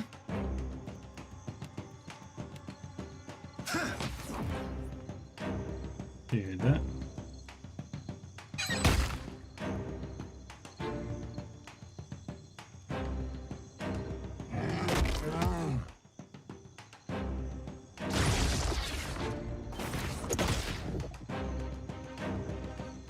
You were saying?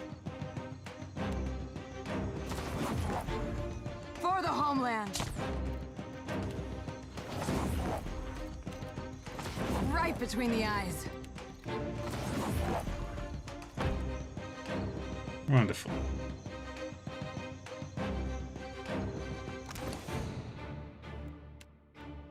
What kind of bird do you... it's...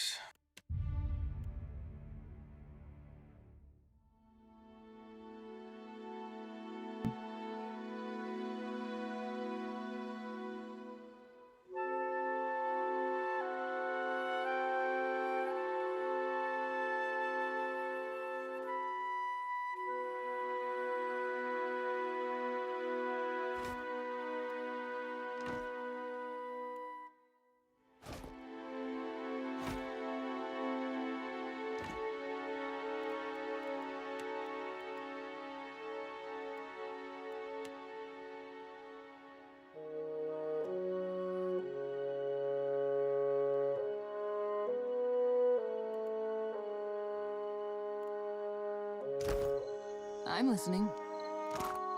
Alrighty.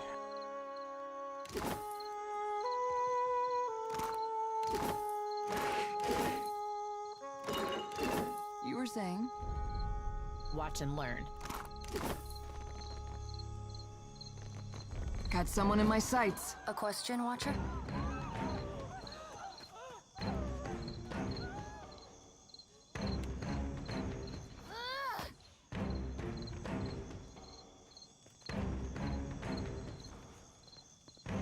Hmm?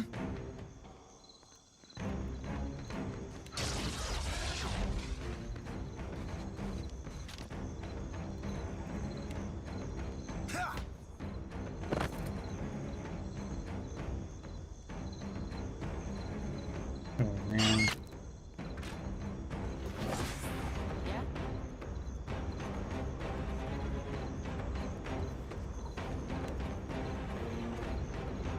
How do you like that?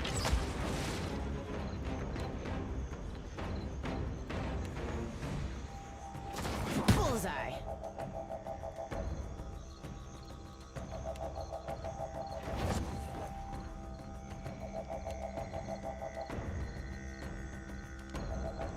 Get over there.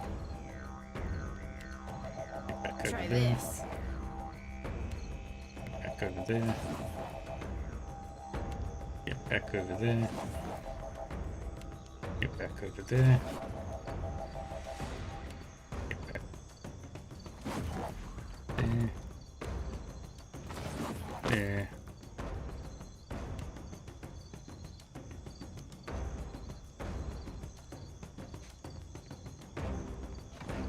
And then some more friends coming in.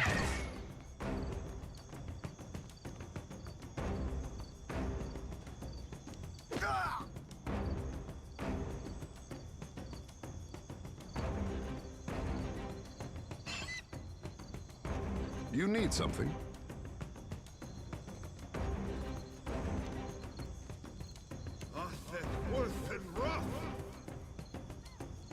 Your orders?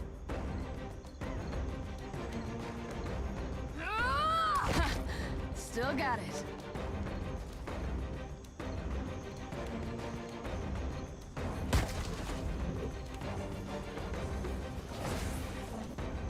Can't get a clean hit. Not happening.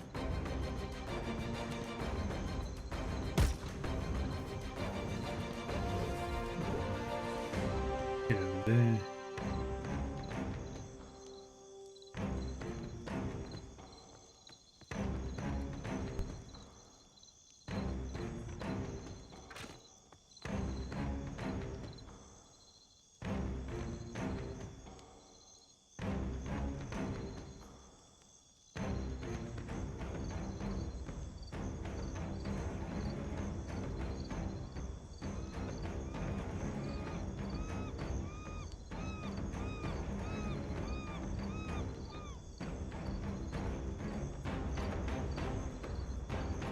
Alrighty.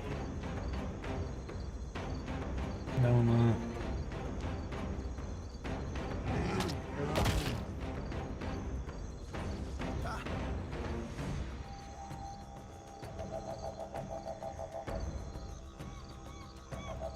And the she's right there. Yours to command, Captain.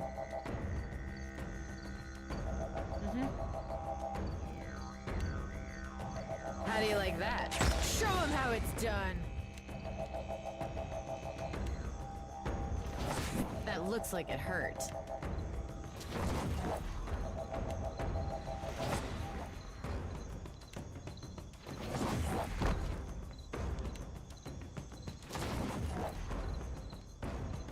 And there goes another one. I got this.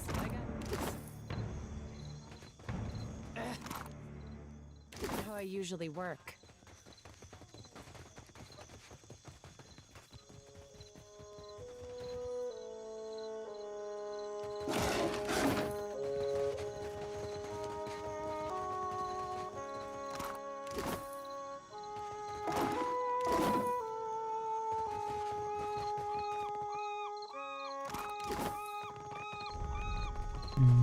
Consider it done.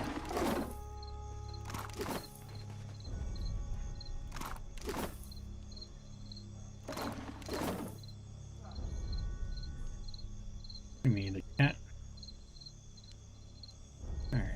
Finish up clearing out Brookspur and then we'll move. And probably finish up for today. Watch and learn. Ishi. Quiet time.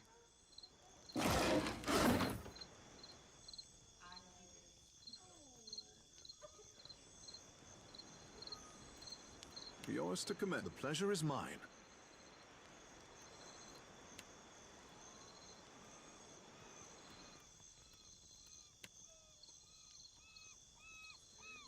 Arthek, Worth, and Roth! Yes? Yeah.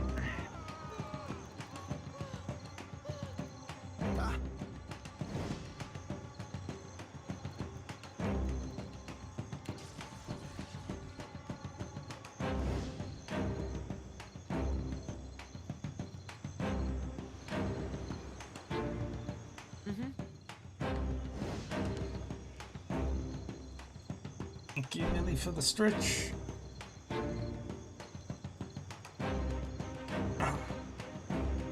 We've got ads starting in 2 minutes, so... Bullseye.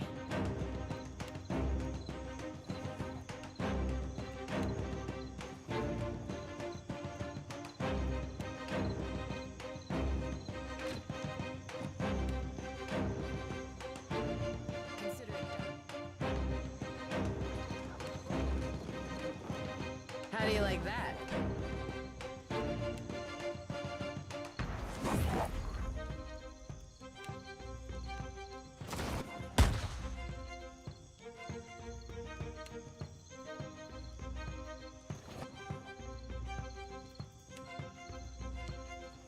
I'll just have to try something else.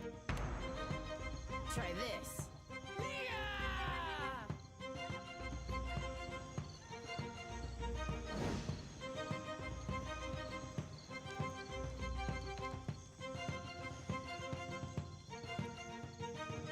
What's on your mind, cutie? Get over there.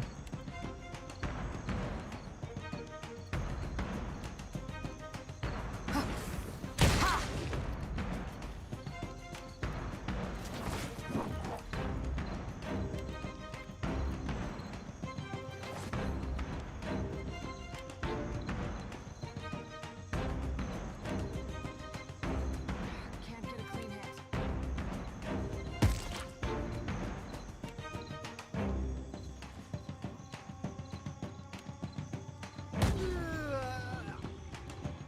Speak your mind.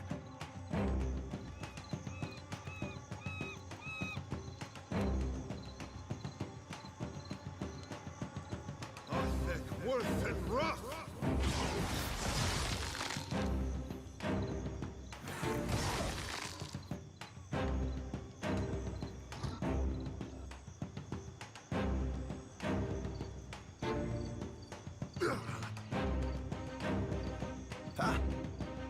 The pleasure is mine. How might I assist?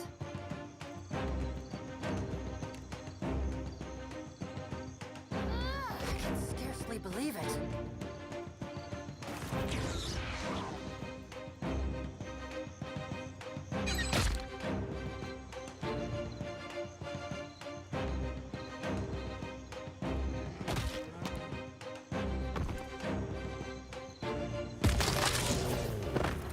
Wonderful.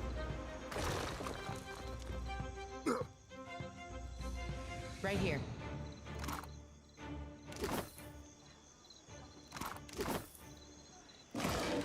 I got this.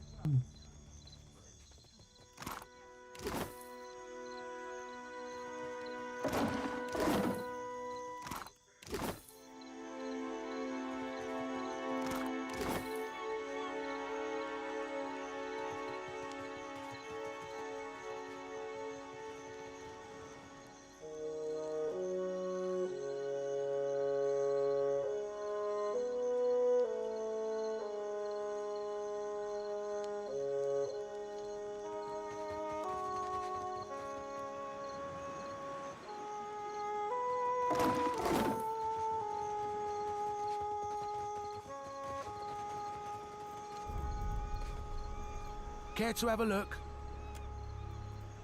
Alrighty.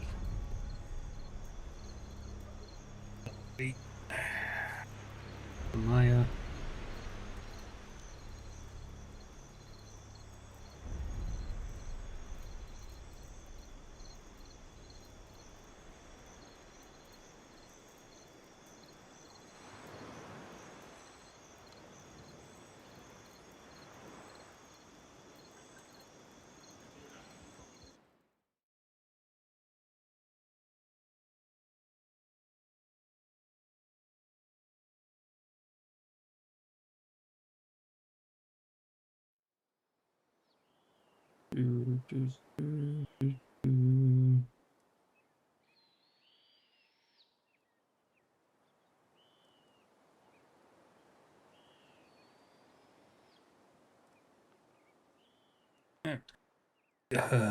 Back to Lori Koliki.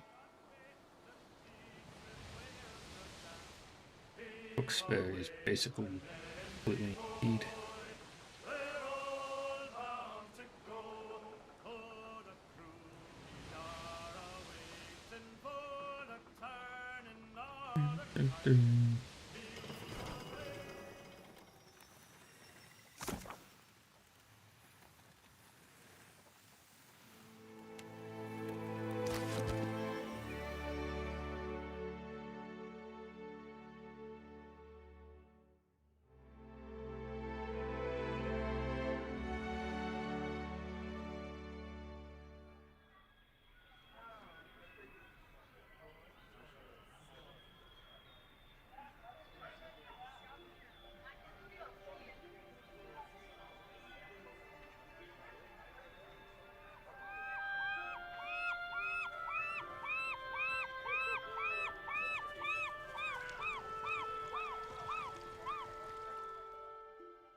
Take the lift up.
Isn't this something? Crookspur is a blight on the archipelago.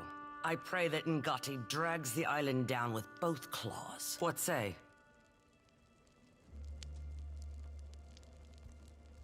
I came to discuss your slaver problem. Her eyes brighten with joy. Rosea steps closer and embraces you roughly, clapping your back. Say? If those parasites drew their final breaths, I would hear of it. Master Kua is dead. His business is While finished. Onakaza plays at diplomacy, we are the spear in the guts of our enemies. Nodding to herself, Rosea looks you up and down, weighing something Tell unspoken. Onakaza that the Wahaki accept her authority. If the time comes when she needs to show foreigners the breadth of her power, we will be there. The hospitality of the Wahaki is yours. Respect our ways, and cause no trouble. Yay.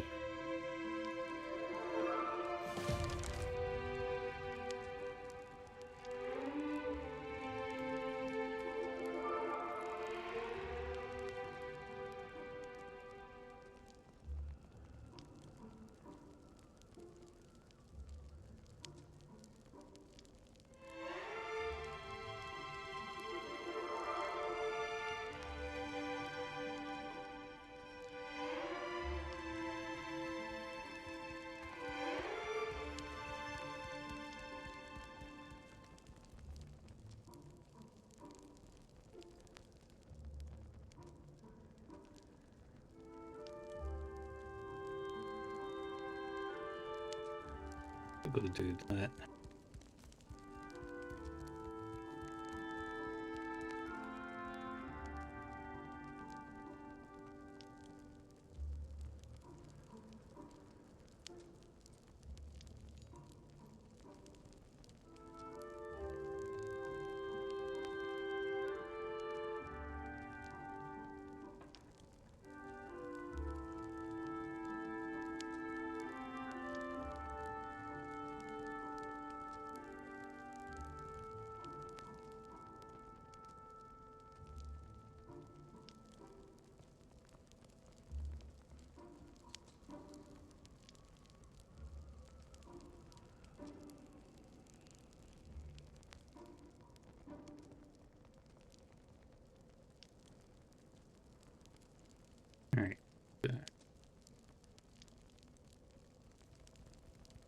Looking up the traders.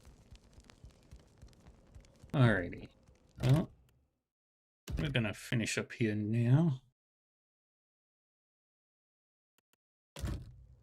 Is good.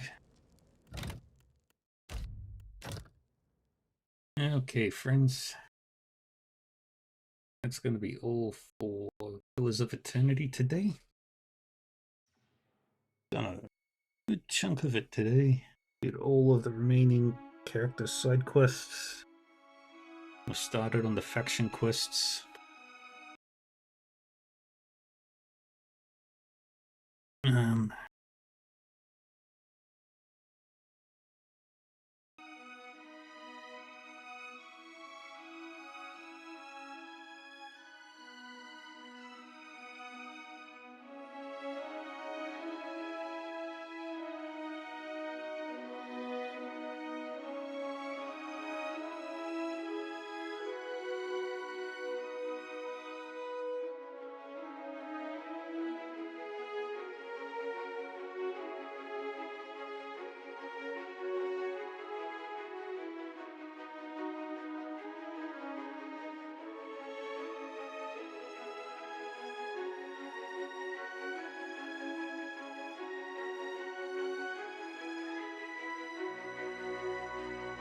Alrighty.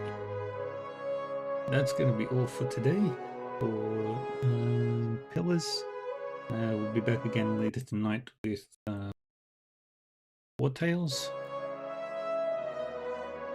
I'm getting close to the end.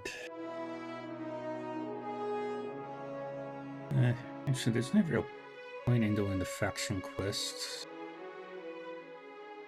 I'm going to do it solo. So yeah, I'll skip all the faction quests. Unless there's any other achievements quest related or otherwise. Let's have a look.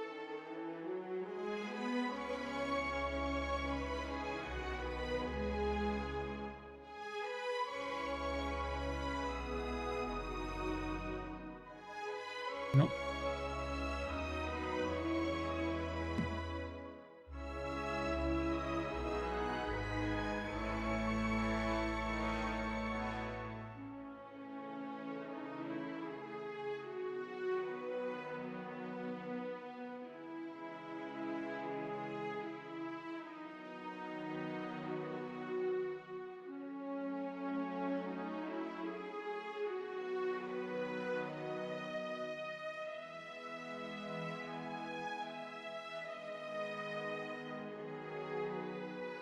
Alright. Well, that's going to be all today. Yeah, we're not going to do the faction quests.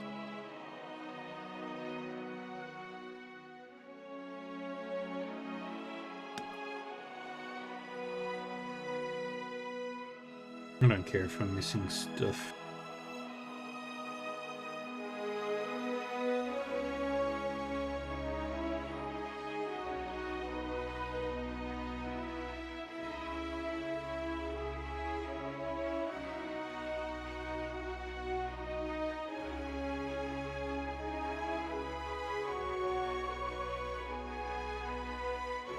Alright. So yeah, later tonight is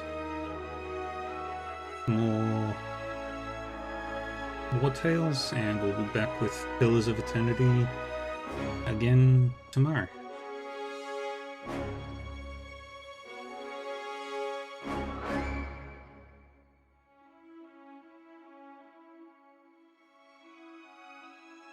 Let's go raid somebody.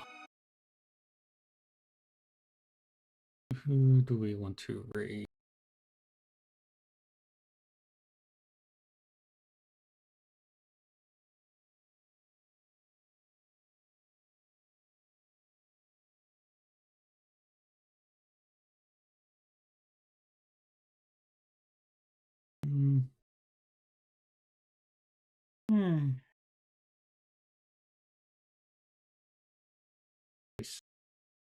Choice.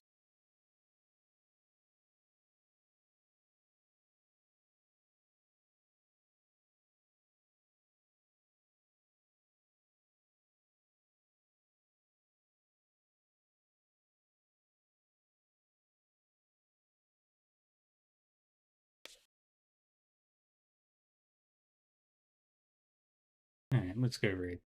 Then they're playing Trails into Reverie. Alrighty. But yeah, thank you again, everybody, for joining us. Joining me. Yeah, so more Pillars tomorrow. And we'll probably have a couple more streams of it. Probably try and finish it by the end of the week. And then, yeah, I think next week we'll try and start on Dragon's Dogma 2, which has been a very long time waiting. But yeah, all right. That's all for now. Take care, everybody. Stay safe, stay happy, stay healthy, and I'll see you all in a couple of hours. Bye-bye.